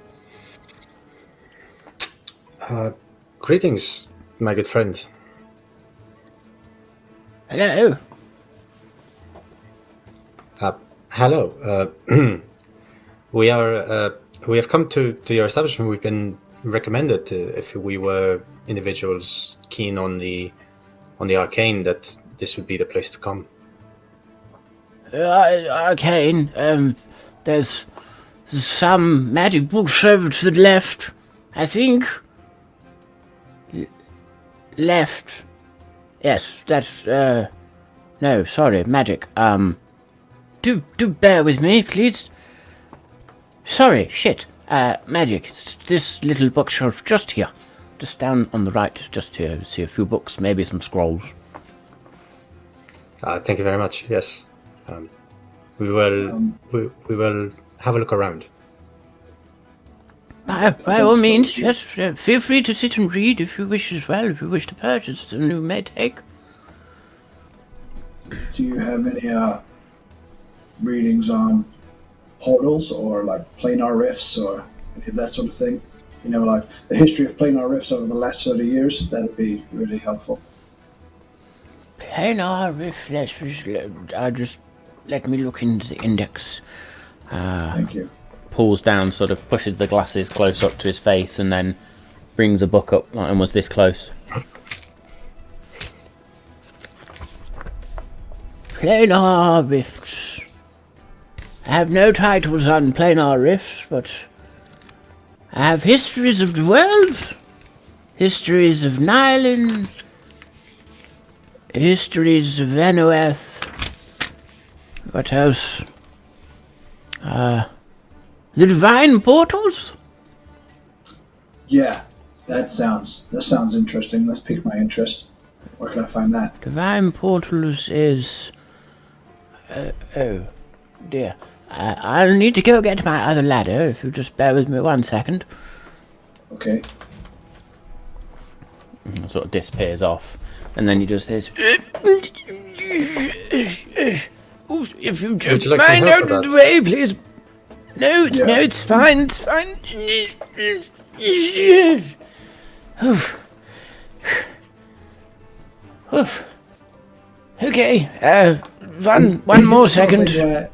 He needs a ladder, but Carsus can just go, thanks. I was literally about to say that. I was literally about to say that.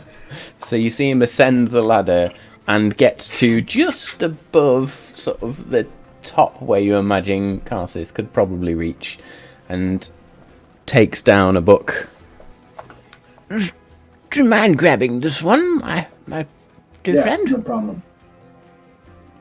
I meant your taller friend here. Oh, I'll reach up and grab it. obviously. So you reach up like about that high and take the book. Thank you. It's nice to have somebody so tall in the shop. I'll pass it to Lex. Thank you. I'll peruse it here and see if it's got what I need. By all means, I will be here if you need to purchase any materials for anything. Please ask. What do you mean by materials? Do you have like Well, magic materials? books, Like potions? journals. Potions? No. Not my sort of. The pottery shop might have the odd potion. They make sort of containers for them and tend to sell them on the side. Or you could try the pawn shop. Yeah, we've heard great things about the pawn shop. It's got high notes and low notes, one might say. It depends on what you're in the market for. Or if you're looking for loans, of course. It's not a bad place. Okay. I will. I'll go to the bit that he indicated where the scrolls might be. Mm-hmm. See what I find there. Okay. Make me an investigation check, please. I can do that. 22. 22. Fantastic. Bear with me just a second then. I imagine Jewel is literally like by the door frame, ready to leave. It's not. I mean, it's been talked about that there's magical scrolls and stuff, but there has also been that this is kind of like a small eclectic library. Mm-hmm. Very much so. So I don't know how it's built out, whether there's like magic like bits all over the shop, or whether it's split one side or the other. But Julie's thinking that is there actually anything along the lines of, is there anything in here that might actually help her track down any of the explanations as to what they've been looking for, or what she's been looking for, specifically. So actually has been trying to listen to where stuff is and so on, but isn't very keen to actually ask where stuff is. I am therefore, I am keen to possibly see if Jewel can wander around and see if she can find a book that would be of what she's looking for, which is...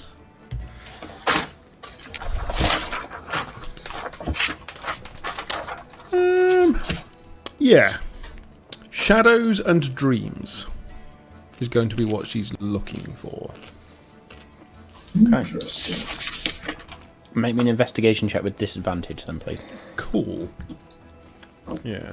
While you're doing that, Carsis, as you sort of peruse various scrolls and stuff, there are a number of them that have been left incomplete or have been damaged in such way that they're no longer useful unless you sit down for a time and try and figure out the rest of the equation that this particular mage was working on.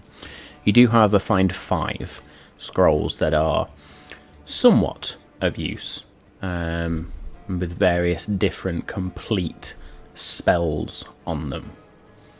They don't look like they're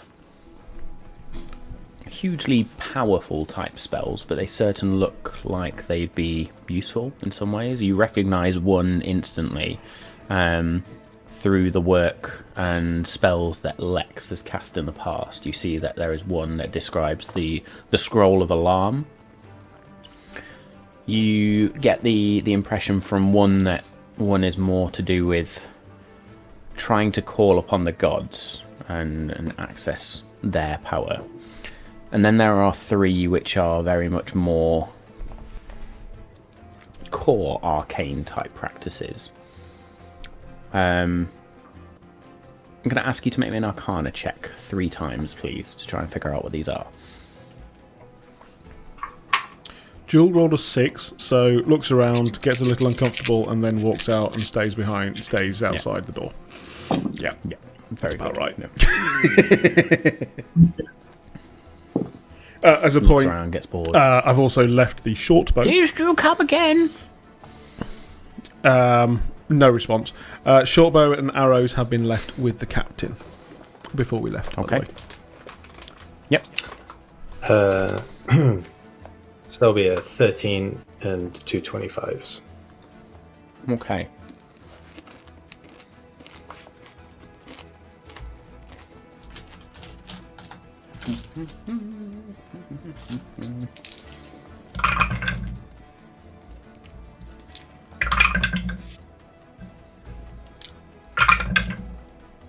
That works out perfectly. Fantastic. So the first one you look at is something about purifying the body of sorts, or giving the body protection against poisons, or something like that, as you find a scroll of protection from poison, funnily enough. And the second one is almost along a similar line, but it speaks of darker magic, and how to pull that darker magic from an individual, as you find another scroll, which is a scroll of remove a curse. Nice. Matt's going to throw some shit at us. There was actually a long list of randomly generated scrolls in that, which I have then just Nice. rolled to see which ones we find. I remember that spell saving a certain character in the previous campaign.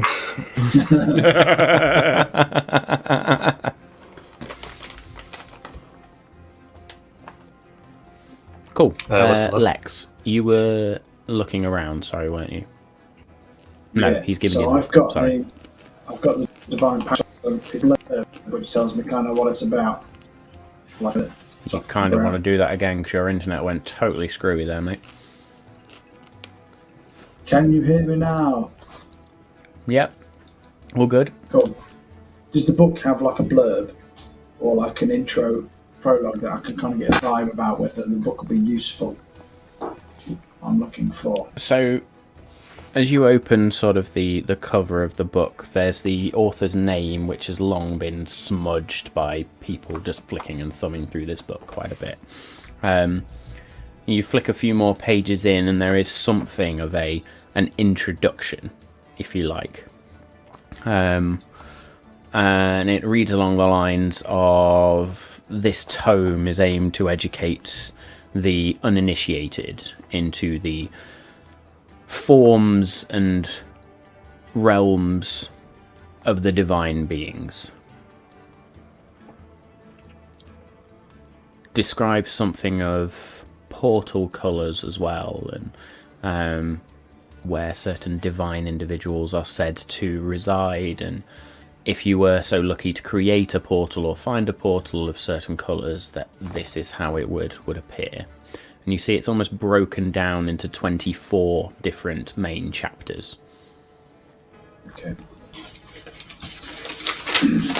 Well, given I am here to investigate portals and stuff, I think that information might be handy, especially if it tells you different portal colours. So if I do come across one, I'll be able to determine that. So.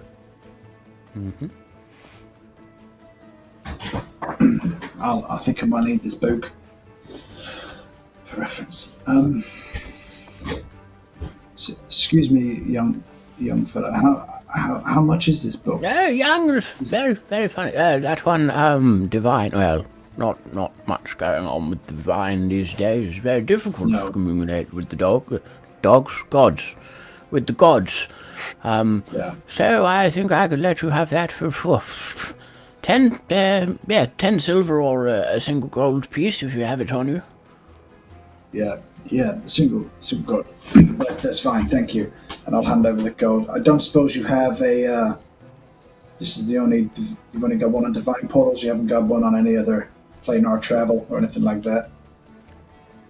Not that I can immediately see, but I can put a note out to keep an eye on something if you wish me to see if I can find something.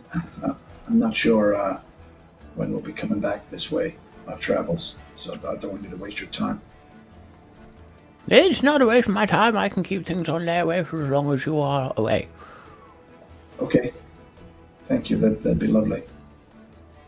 Of course, could I take a name for my records? Yeah, it's Lex. It's an alias. That's spelled Legs? What? No, Lex. Lex. Oh, Lex, not legs. Sorry. The hearing's a bit going in the old age, you see.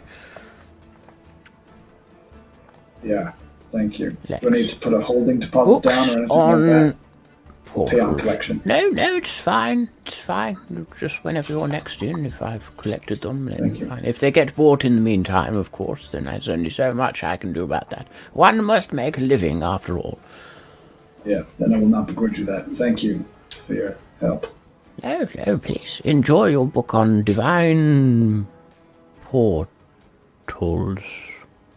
Yeah. Yes, divine portals. That's the one. So, I can guarantee Yeah, your I'll never see friend this is- man again in my whole life.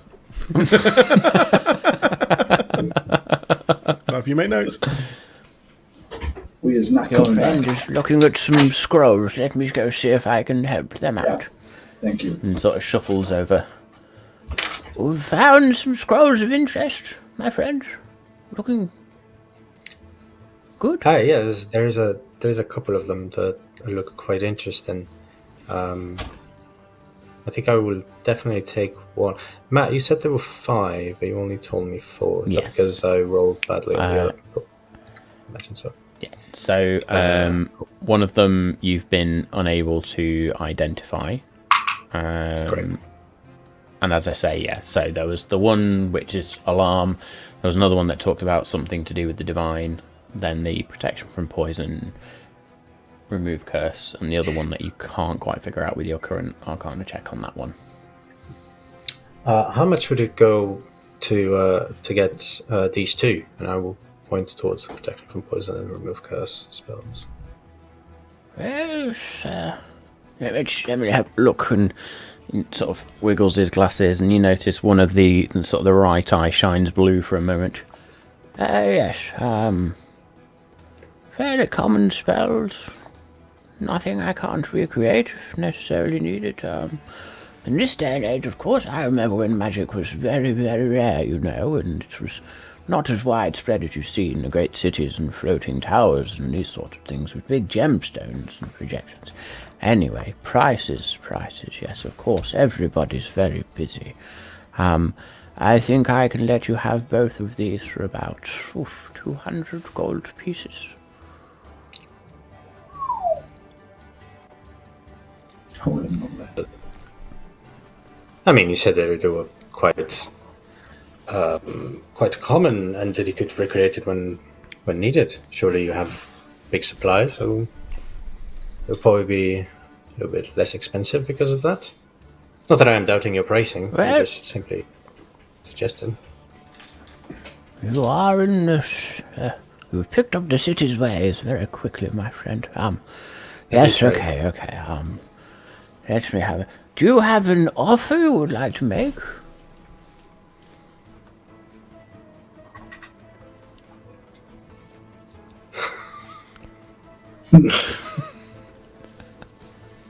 Oh boy, yeah, sure. Yes, actually, I acquired some really excellent spices from the spice vendor right near the port. Well, perhaps we could swap for it. Oh boy. Spices. Yes. Spices for books. Well, I'm not Well, I'm one to. I'm simply Turn away, giving you. I'm simply giving you something that you can't make in your store. That would make a lot of sense for me to give you magical scrolls in exchange, since you clearly have so many of them out here. I think that makes sense. Barry, wait, what is it you have to offer in trade? I will take out the bag of Drugs. Drugs. It's not a Nice. lot, is it? Spices. Oh, yes. I am. Blue. I am assured that they are incredibly powerful and will just a tiny little bit in your food will last a very long time and be very flavorful. Flavorful. Do you mind if I have a sniff?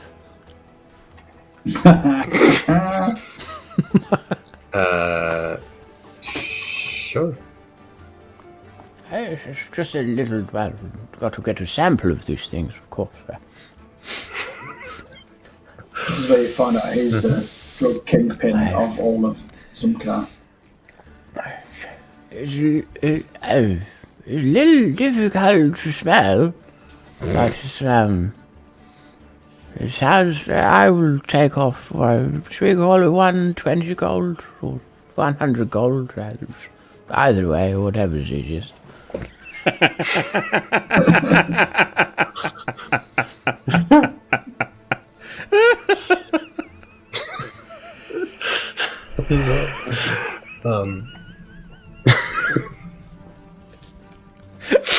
What even is this session? My favourite one. Oh man! No. Cassus is not doing them. Cassus is just giving them out to an old man. Yeah, that's, he's taking them all high ground and giving an old man drugs.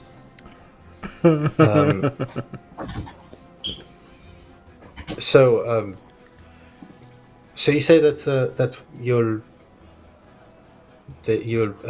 give 100 gold for these spices. Is that correct? Give 100 gold for spice.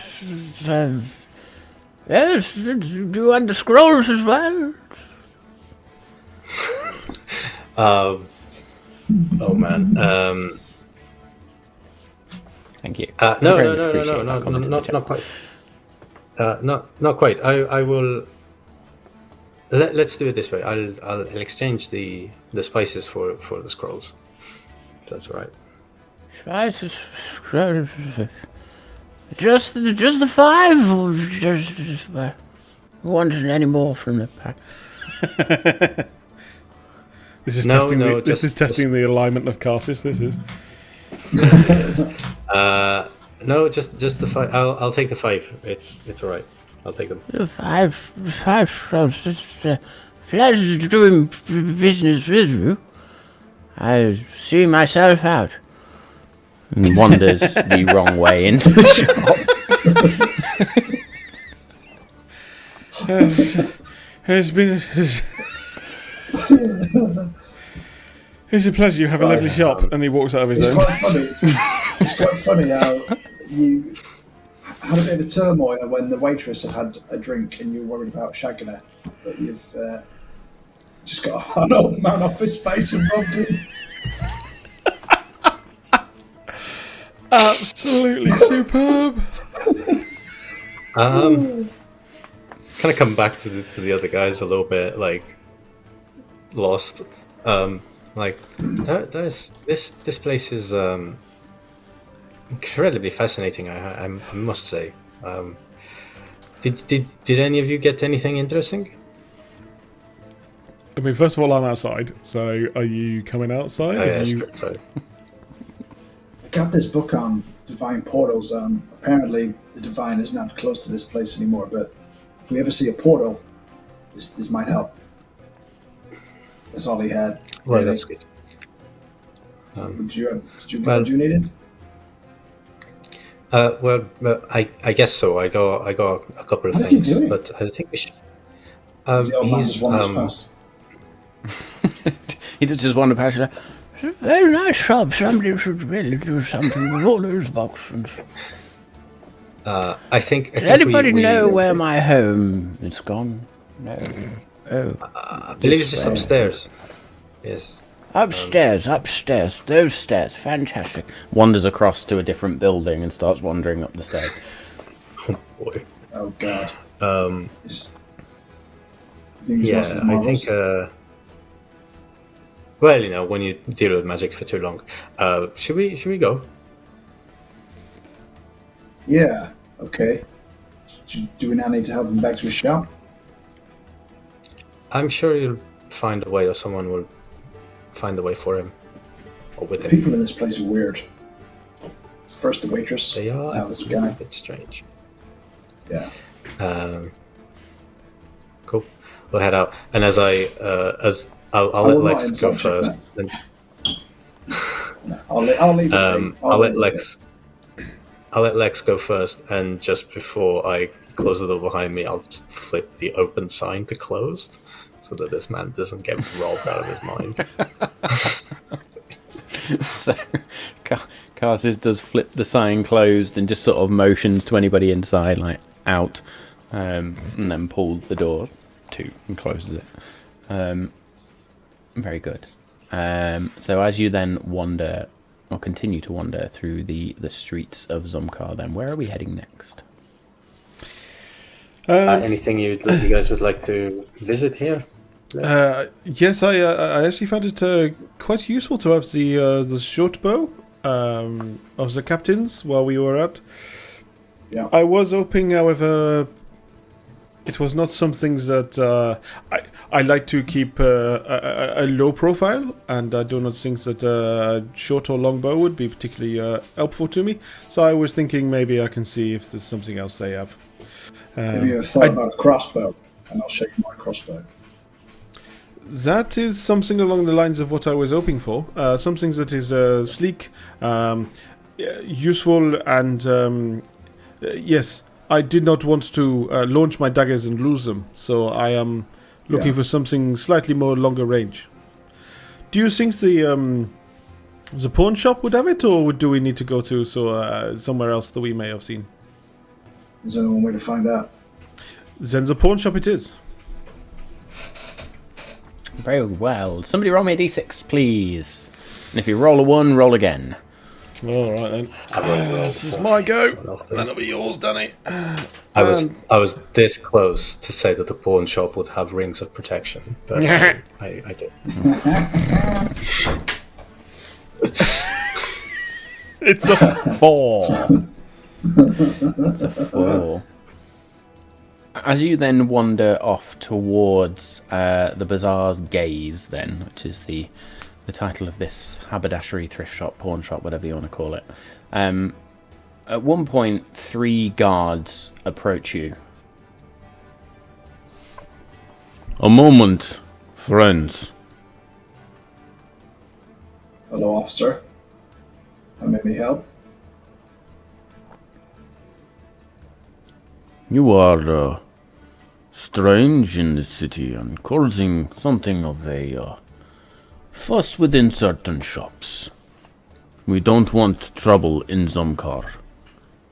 You bring chaos to the city already. Tone it down a lot, I please. apologize. I, of all people, do not want to bring chaos. I humbly apologize. Apologies is one thing. If you wish to pass, more needed. I'm sure you'll catch what I mean.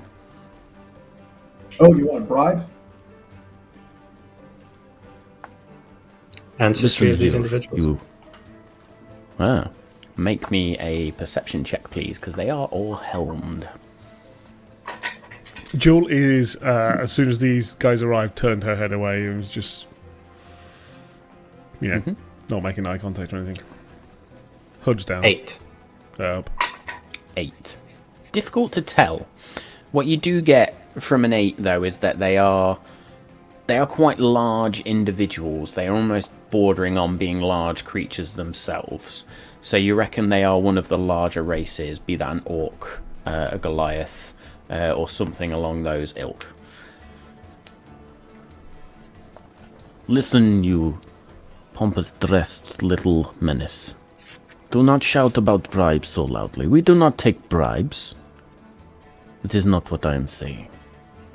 Oh, We can just trying to ensure let the you. customer slide.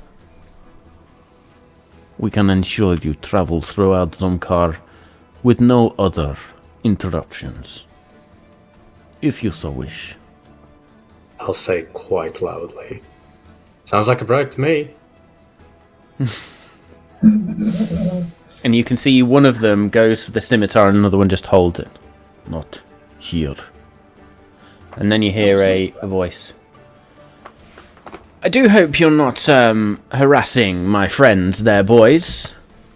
And you see leant up against one of the sandstone buildings, one Vala Zephyr, just sort of spinning the pistol round in her hand as these guards turn. We are not harassing nobody. We're just making sure these individuals remember what kind of city Zumkar is. Can Go you about see your business. what they have on their belts? What weapons? What other items they've got? Absolutely. So, make me an investigation check, please. I will let you use your feet if you wish. Yeah, it'll be as a bonus action. I love it. I believe if I check, that is an investigation Your of extra abilities, whatever it is. 22. 22. So again, you can see these curved blades, these scimitar-like blades that have that silvered metal blade and then a more rust-coloured central line running through it. A more tarnished bronze or brushed gold, if you like, effect to the crossguard, leather handle, and then this green and yellow gemstone embedded into the hilt. The only other things you can just about see with your check on their belts are coin purses.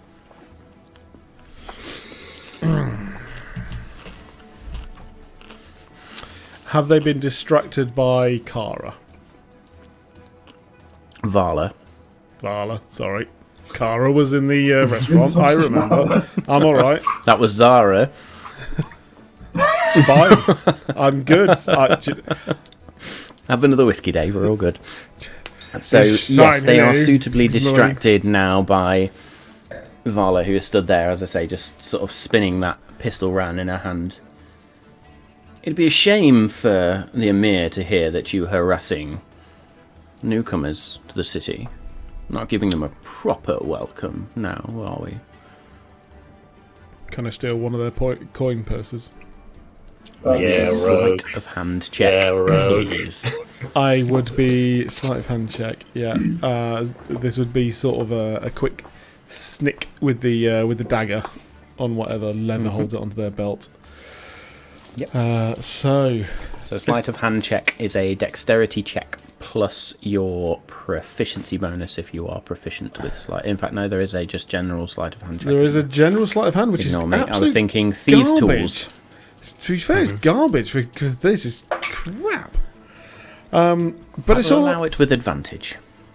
with advantage. Roll pretty Design well. distracting. Yeah, nice. are No, the distracted first and one now was slightly nervous. way better. So rolled an 18 for 21. That's garbage. No, the second was garbage. I mean, my plus D12, 3 not a for sleight of D20. hand seems like nonsense. This guard rolled a 2. And in fact, I have stats for these guards, so let's go see what that is. Nice. Because I have made character monster stat sheet things for them. I mean, it's not going to be in plus 19, is it? Let's hope. No, it's not. But I still want to give you what the actual fucking. Yeah, I'm Don't still... be cocky. I have to when we're rolling Yeah, it's a high. 2. It's a 2. Nice. Nice.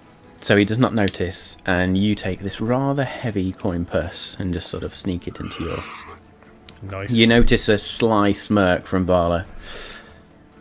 If you're done with my friends, I'm sure they have other places they'd like to be. Go about your business. Remember not to create more chaos. I am a law-abiding citizen.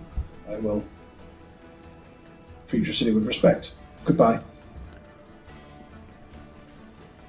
And they sort of wander off and mutter under their breath. As Vala just sort of looks toward you all. Having fun? Oh, we are having the best. And I'll walk up to her and I'll pass her a couple gold. I don't know how much is in this thing. Couple gold? Out of this very heavy coin purse? Give her 10 gold. So you give it 10 gold, and you see there is a lot in this coin purse. There is easily 500 gold pieces in Cool, this purse. you It mighty. is Gotcha. not more of a purse, or less of a purse, more of a bag. Fucking hell.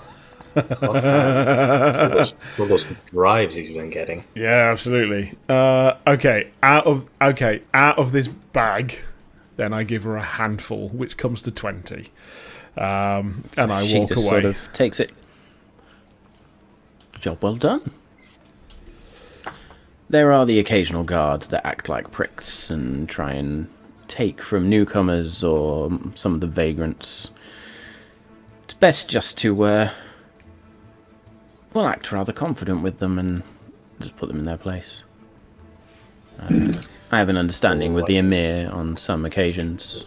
I've done bounty work for him, so if in doubt, I can always put a word in. But anyway, even you are. Looks like you're heading over to the Bazaars Gates, which is a rather eclectic little building. So I will see you on the ship. Anything else? you soon. If it happens as they do not know what we are looking for, where would be the best place to get some simple to moderate weapons for use? What sort of weapons are you talking about? The bladed type, more daggers, or I am something a actually little more a slightly powerful? more finesse of a crossbow, or some things that might be quite slick, but yes, of that type of projectile weapon. I would ask in the Bazaar's gaze. I'm sure they have something that can suit your needs. Of Then course, I if you would- need something with a little more firepower, then we can discuss, of course. We shall discuss. But thank you. And Less finesse, a little bit Also- more noise, of course. But anyway, yes, carry on. and thank you. It is always good to know the customs of both the good and the shadier side of the cities. Very well. I will see you on the ship then. Keep out of trouble. Absolutely not. Yes, it's far too entertaining. Anyway, carry on. I've held you up long enough. You wander off now. Yeah. Towards the Bazaar's gaze. As I said before, it's more in the central part, if you like, of this bustling marketplace. Something of a small, unassuming storefront, quite dark inside. There's definitely an air of secrecy to this place. In fact, the exterior is quite plain, unremarkable, simple wooden door, small sign bearing that image of the eye. As you step inside and as you open the door, there is the sound of a bell that goes. It's dimly lit in here. The walls are lined with these shelves of dusty second-hand items. You can see an older half-orc gentleman sort of in the room with just sort of one eye closed, sort of one shrewd eye, if you like. And you can just see by looking at this individual, he's been around, he's seen some shit. And sort of looks... Been around like Carsis has, or He's a well-travelled gentleman. same question? Sorry, every joke. Yeah, no, I get it. There we go. Good evening. Good evening. I was hoping you might be able to help me in finding a suitable weapon for my travels. Is this something you might be able to, we may be able to acquire here? I got weapons. Lovely. I am looking for a crossbow. Possibly I am looking for quite a slender one, if you have one. Something slightly less of the bulky side.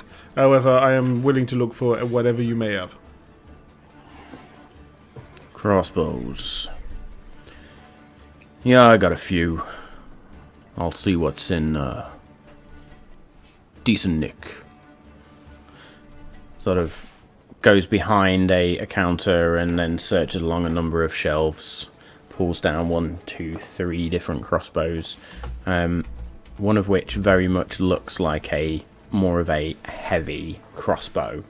There is one that looks more like a hand crossbow, and then one that looks like a light crossbow. In my ignorance, what would be the difference between a hand crossbow and a light crossbow? Is the hand crossbow bigger? Let me just go. If you're talking one that attaches to her arm, then yes. So, no, I did not want to inspect that page. So, right-clicking on stuff is always good fun. So, a light crossbow.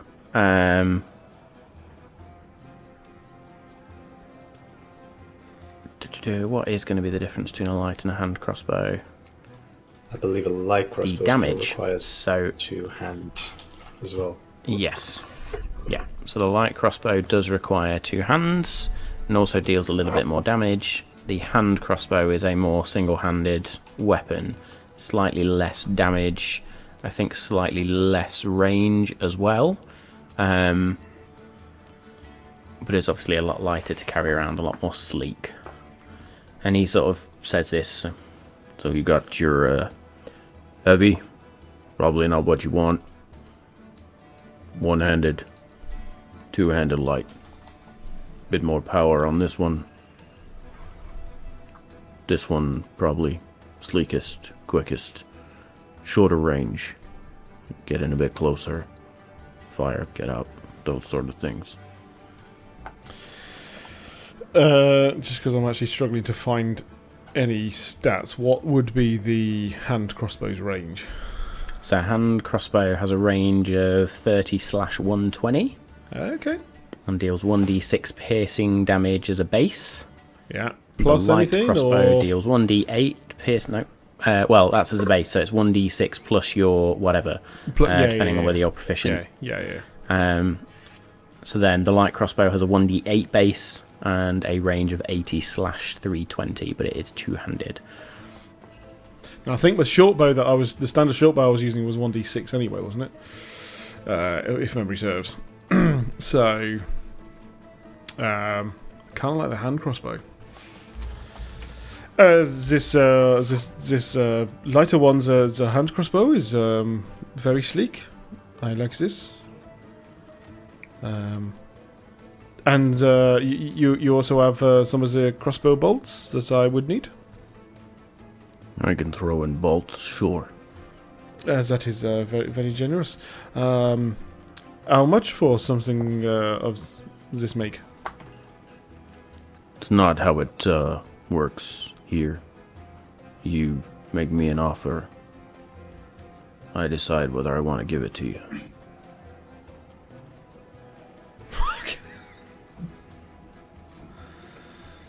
£0.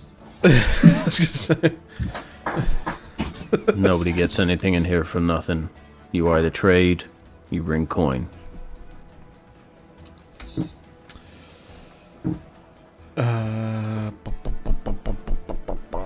If you not got the coin, then I confront you. Bit of a loan. Nope. Interest due on repayment.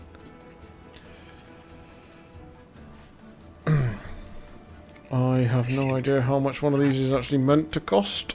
That doesn't help. Do you take dick as currency? And do we need to separate it down into the inches?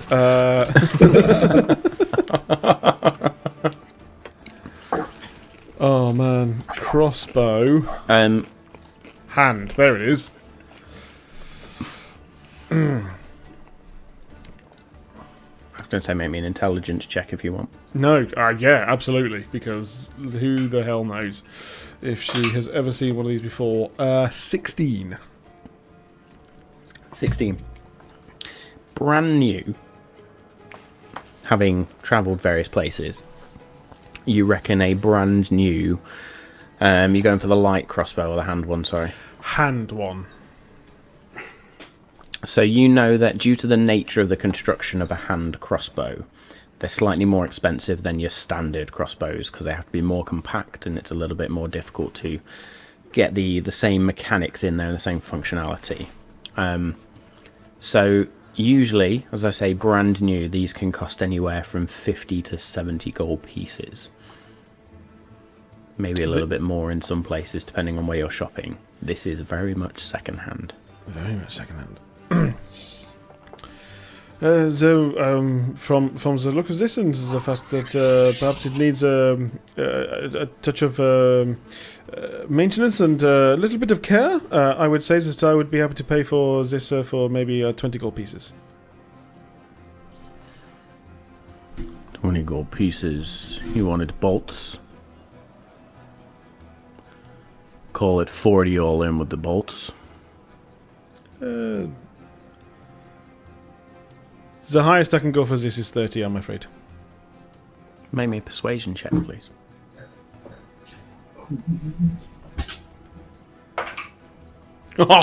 You fucking brilliant. Yes. Yes. Don't know why that. We're only ran halfway through. Let's press it again. There we go. That's the one. That is a natural 20 for 25. Done. It is a pleasure doing business with you. So, 30. 30 gold pieces. You will get a hand crossbow and 20 crossbow bolts.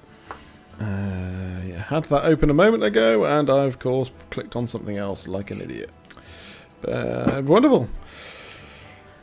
While the other two are in the shop, then, make me investigation or perception checks, whichever you prefer. I will very much take investigation. The other you. two, not me. That's fine. Yes, because you're specifically interacting with this individual over the crossbow right now. 16 for casters. 12 16? for me. 12. Carsis, roll me. What is that? How many did I put in there? 1, 2, 3, 4, 5, 6. Roll me 3d8, please. Lex, roll me 1d8, please.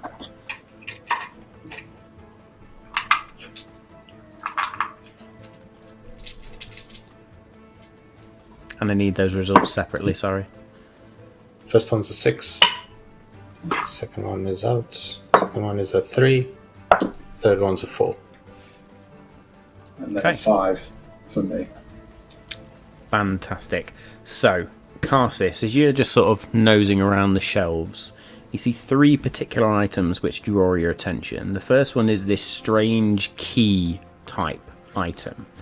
And then the other 2 you see are like right next to each other. They are 2 of these strange shards of stone, one of which is attached to a chain of sorts, like a necklace. And they are like right next to each other on one shelf. Lex, you see this lantern that looks slightly bizarre. It's got Robin Williams inside it.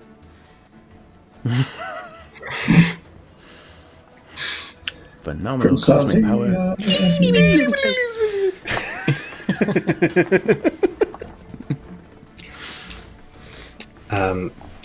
Apologies. Once the conversation with Jewel goes. Apologies, excuse me. I'm looking at these items in particular. I was wondering if you could tell me what their properties are. They look quite fascinating. Which ones are you interested in? I'll point to the key and the necklace and what was the other one? So you want Key all necklace. 3 identifying, basically, yeah? Yeah. So there's a key and 2 shards of stone, but one of which is on the necklace. That was it, yeah. Oh. So the key takes it down. As I just bring this item up. Because I forgot to throw the links in like a moron. You see that this metal iron-like key has a question mark worked into the head of the key, if you like. shady individual dropped this one off in exchange for some quick coin. Not sure what it does, but they used it to open the door to the shop.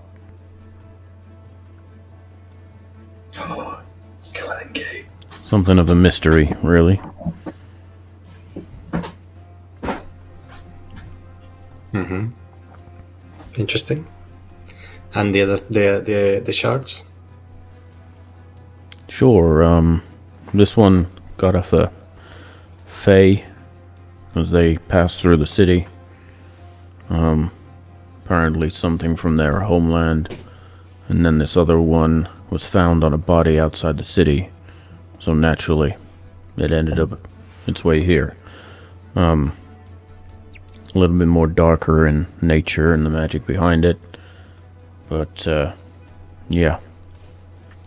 I don't know what to tell you. One's from supposedly the Fae realm, and this one, who the fuck knows? I'll turn to the other two, Joel and Lex, and say, I'm not going to lie, I'd quite like some time to look at these 3 items. Maybe we could take them and then sell them, or resell them if they're not useful, and keep them if they are. You get the smallest nod. It barely imperceptible from Joel. If that's what you want. I'm quite taken by this lantern-looking thing here. Does that have any magical properties? From what I understand, yeah, it was traded by a member of the Balinor's hand as they passed through. It's supposedly good for tracking certain types of creature. Oh, okay. So, Do you know what type of creature? well, apparently you can decide or determine, depending, each lantern comes with its own capabilities, but from what I understand of this one and its make, it's there to track, like, what was the term they used? I guess you could probably say that, aberrations, I think is what they said. Stick it in the bag. You want that? Has an You want erection. the 3 items? Make me your offer, folks. I'm assuming there's a discount for a package deal, right? I can perhaps be persuaded as such. Yeah. What Well, do you think? Allow I suppose us to we confirm could- on it. Sure. What do you think? I was talking. Yeah. What do you think? What's a good How price? much can we afford? How much can we afford to spend? I mean, Is it 100 gold reasonable? I don't really know. I mean, I was going to offer my services to identify any objects that you might have that aren't identified yet. So I did that for free. Offer you as payment. That's a great idea. No, that's literally not what I said. You said offer your services. My sentence did not stop there. I continued the conversation. I said to identify Right. things. Right. Okay. Knowing who you are, I kind of misread where you were going with that. Okay. Well, that is understandable.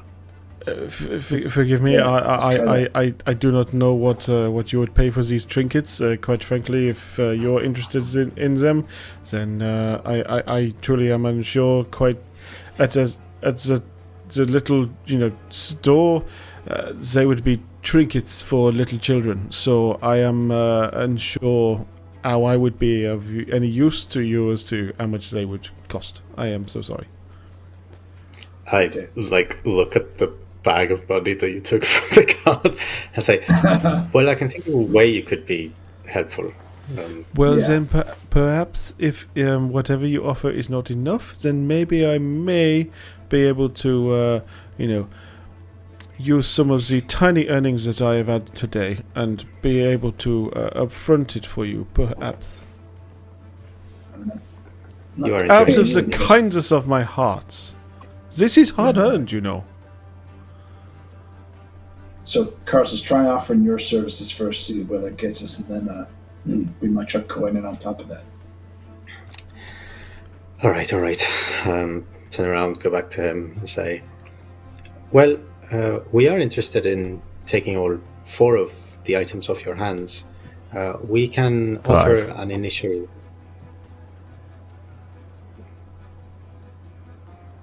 5? 5? All right, 4. That was complicated. I'm confused. The four items off your hand, and in exchange, we would give you 100 gold, and I can spend as long as I can spend about an hour or so in here, identifying objects that you might have recently that you haven't been able to identify yet, and I'll provide those services for free. That certainly would increase the value of those items if you knew what they were. Correct. I could maybe fix anything that may be broken in the shop. There you go. An interesting offer. Let's call it 200 for the pieces. That face shard, I'm pretty sure is worth more, but how often am I going to get rid of that off my shelf? 200 for the items. I've got a few others that I do need identifying, actually, and if you can fix this here, what the hell, some sort of spinning wheel or something, then we'll call it quits. Can we go 150? We'll shake hands right now. And all of the services we just talked about. Make me a persuasion check, please. Go on. I will say Yeah. at advantage because you have been doing it as a group. Nice. Good, because that was a shit roll.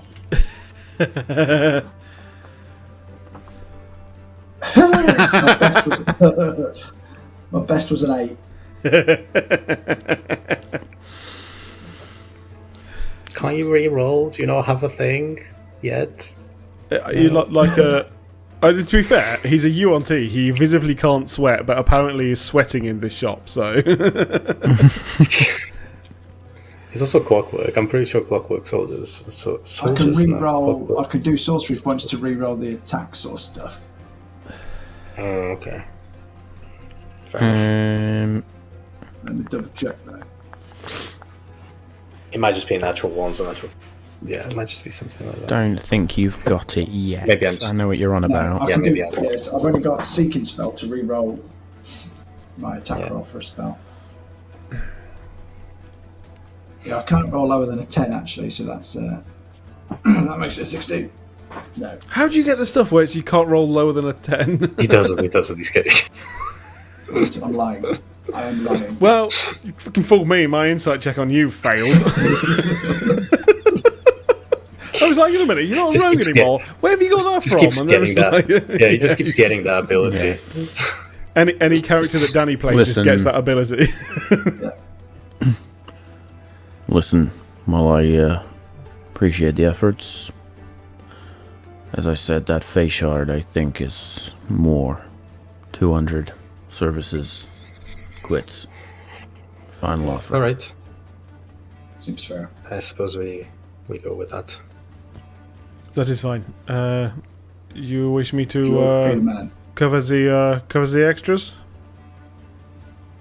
100%. Well, I can put some money ahead, but Yeah, I can contribute. I am not doing Just this go all. through those. Simply, you offered 100. I will cover the rest. Do I look like I'm made of money over here? Just simply look at me. This is terrible. Literally, yes. A lot, As talk a you put lot. jingle jangle around the shop, Like, you're literally a cat with a a bell whole now. lot. You've got that much change. yes. Apologies. I will put forward 50 gold. I get out Yeah, 100. boy. Bloody hell. It's like Dargan all over again. Good. Right. If you can fix that, you with me, you don't fire the crossbow in the shop. I'm not gonna Brings fix out. this shit, As I bring up my other notes again. So, the shop owner brings out a few other items. There is a bag full of coins. There is a bag of this bluish dust, a cloak, and a set of dice, or a single dice. Sorry. 2, 3, 4. I think the dice of many things or something stupid. What do you want to? What do you want to target first? While this is going on, Lex, I need a Tinker's Tools check to try and repair this, unless you've got the mending spell. Yes, I have. I just use the mending cantrip. Can you use a mending spell? Mending cantrip? Just as you cast mending, then this quite literal spinning wheel for spinning yarn and spinning thread begins to, like a reparo spell, reform itself and just tink, tink, tink, tink, tink. Done. Boom. That was swift work. Well done. You, which one do you want to tackle first? Well, there are your items. Which one do you find more interesting? Karsis would have some recollection and some draw towards the bag of blue dust of sorts. And I'm going to ask, rather than you making any sort of arcana check on that, I want a straight, either a history check or just a straight intelligence check. Sure. Depending, yeah. I know history is, history is an intelligence check, but It doesn't matter. make me a roll history natural. check, actually. Natural 20. Oh, hang on a DM's minute. Whisper coming your way, then. Ba-doom. That's the first natural 20 I've rolled in the campaign, I think. No, maybe not. Yay. Maybe not. Maybe not. I can Give hear the those to- bell. What's going on? Stick my word. Somebody started calling Zara again. Not that one. I need the other person. Talk amongst yourselves. Beating, ping, beating. Do-do-do-do. What happens if I identify these and then we You want just them. want them? This is exactly what Matt is trying to get us to do. Yes, it is. Yeah. After all, I Not have at just all. earned my good earned money, so.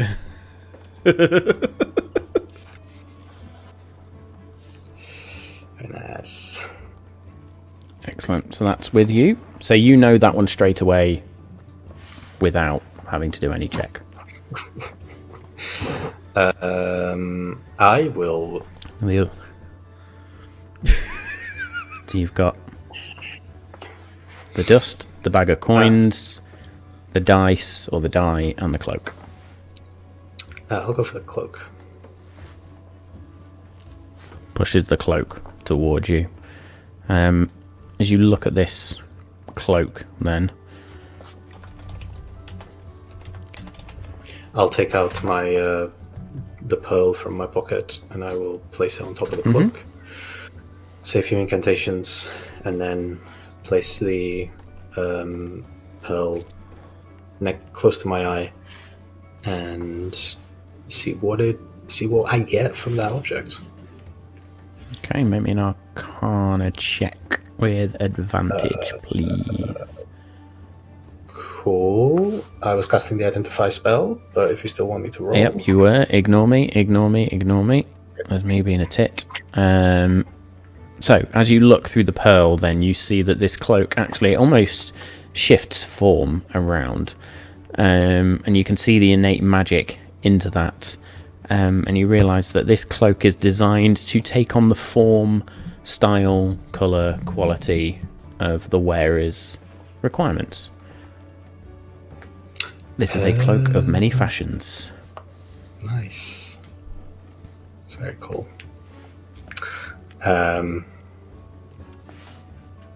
then I will share with the shopkeeper. This cloak does not have any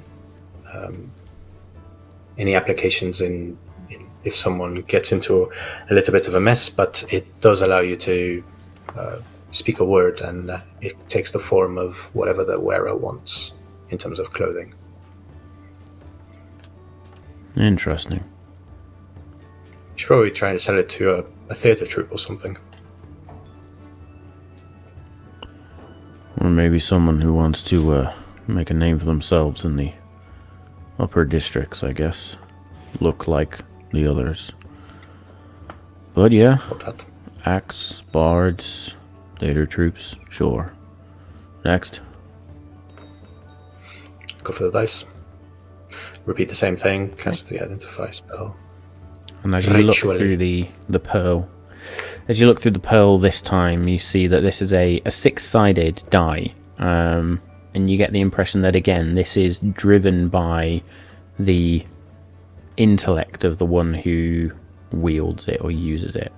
You recognise this is the charlatan's die, a dice that can roll and have its result controlled. That's what you've been doing this whole time. See. The DM's die. No.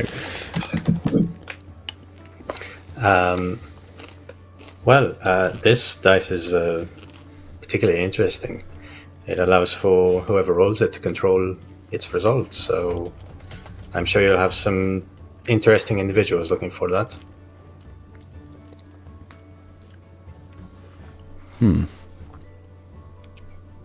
Interesting. Next.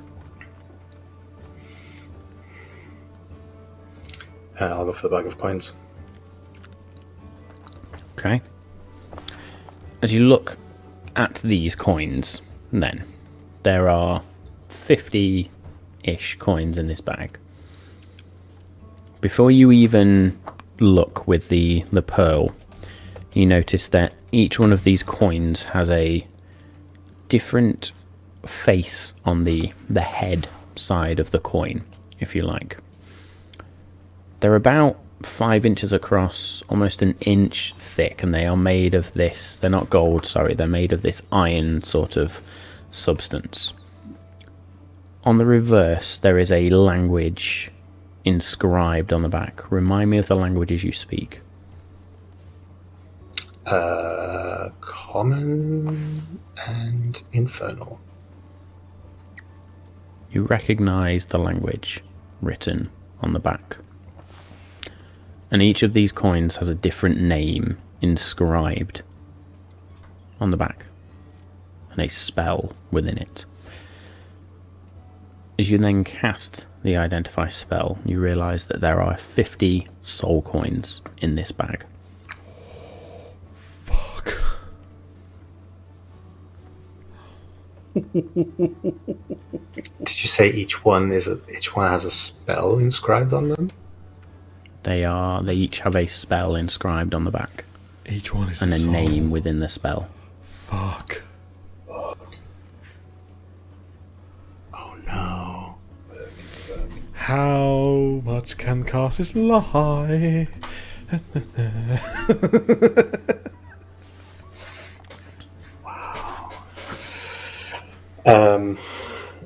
Casters will have a very concerned face on them and say, "I'm afraid that you this one is quite terrible." You see, and I'll kind of turn a coin towards him, and I'll say, "These are all names of individuals that ran shops that held the item for a certain amount of time. I recommend that if you do not want to turn into one of these coins, you should get rid of this object as fast as you can." Make a deception check, please. Fucking genius. Is it though? Is it? It's not bad. Deception, unnatural 20. Oh. Were they 12? The shopkeeper run that by me again. What I can discern is that this is a cursed item of some sort, and it seems to be playing a prank on individuals that run shops and try to sell this item for a long time. Fuck me. Someone brought that from the east. God damn that kingdom. And this is the more emotion he's shown, the most emotion he's shown throughout the whole thing. Just, I want nothing to do with that. You take him. Take him. Don't want him. Take him. Get him out. Don't want him in the shop. Nowhere near. Just have him go. It's quite take alright. him. Leave him. I'll grab it. I'll grab it with like 2 fingers, and I'll pass it to Lex, and I'll say, "My colleague here is quite good at dispelling terrible curses," and I'll just pass it to Lex, like winking for him to get the fucking killer. Lex, make me an insight check, please. Roll bad, roll bad, roll. 11. 11. I'll say that's enough for you to see the wink and just be like, Okay, thank you. I will decurse this now. Decurse. I will decurse this. Oh, that's good. Are you sure he's qualified? Oh, yes, he is very much so. He's done some incredible purges of terrible things. Okay. He said. Let's do the dust and send you on your way. Sure. Okay. I'll cast the identify on the. You can cast straight face on yourself. And I am Looking not straight going on to tell castles. everybody what this item is, but you already know. It's crystal. Do I know the effects? Yes, you would be familiar with the effects. And I will very quickly send you a screenshot of this particular item. I can't use the same lie, so if I want this, I need to come up with something else. Well, this is it's quite simply a flower that someone has dyed. That is very interesting. So, I think it's a man's ashes. if you would like some colourful bread, then that is fine. A ghost will come to your shop. On the third night, you shall then be very jolly. Cool. So you've got the screenshot there. Oh, okay. You want to watch yourselves? Oh.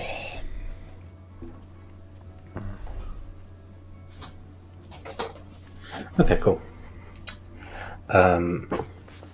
Yes, this is a simple cosmetic item. It allows for one to throw into the flame and recreate the night sky of the Auroran Empire.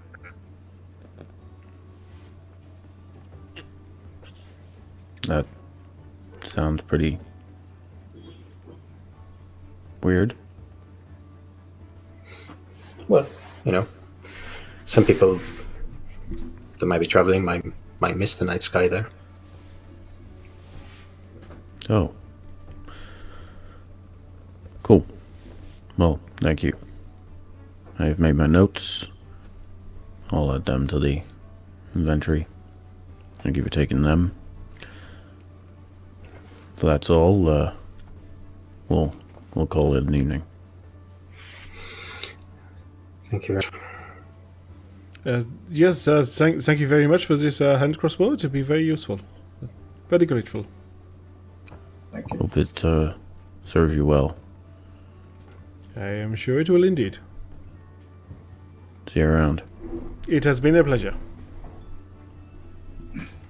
Sure. Cool. Jewel will As you walk out the then, shop. excellent. As the three of you exit the Bazaar's gaze, then, and now sort of begin to wander back through that door. The bell tinkles. Fucking good timing. And then it was good timing. God damn it. I must have that tinnitus that she was under. I did not hear anything. Really? I do not want know what you hearing it again? Yeah. Zara, can you come here, please? Really should have that checked. Is it I working for the think chef? that might be terrible. Very good. As you all then wander through the bazaar, there's a few more shops you can see, and the night begins to set in.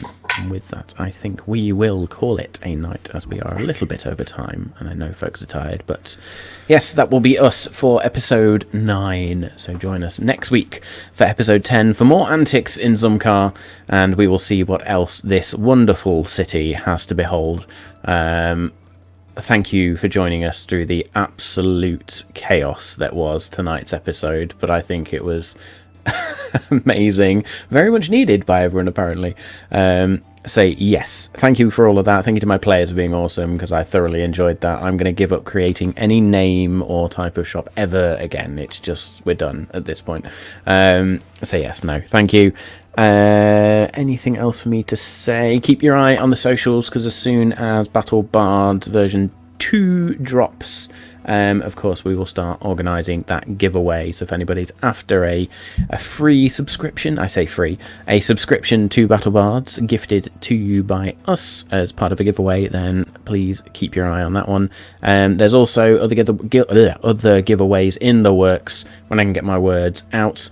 So yes, we will be doing a lot in the future. Thank you all for joining us. As I've said, return next week for episode 10. I don't know if we're going to raid, but if we are, stick around. And of course, catch this episode on Friday if you wish to relive the antics. But until such time, stay safe. We love you all, and we will see you next week.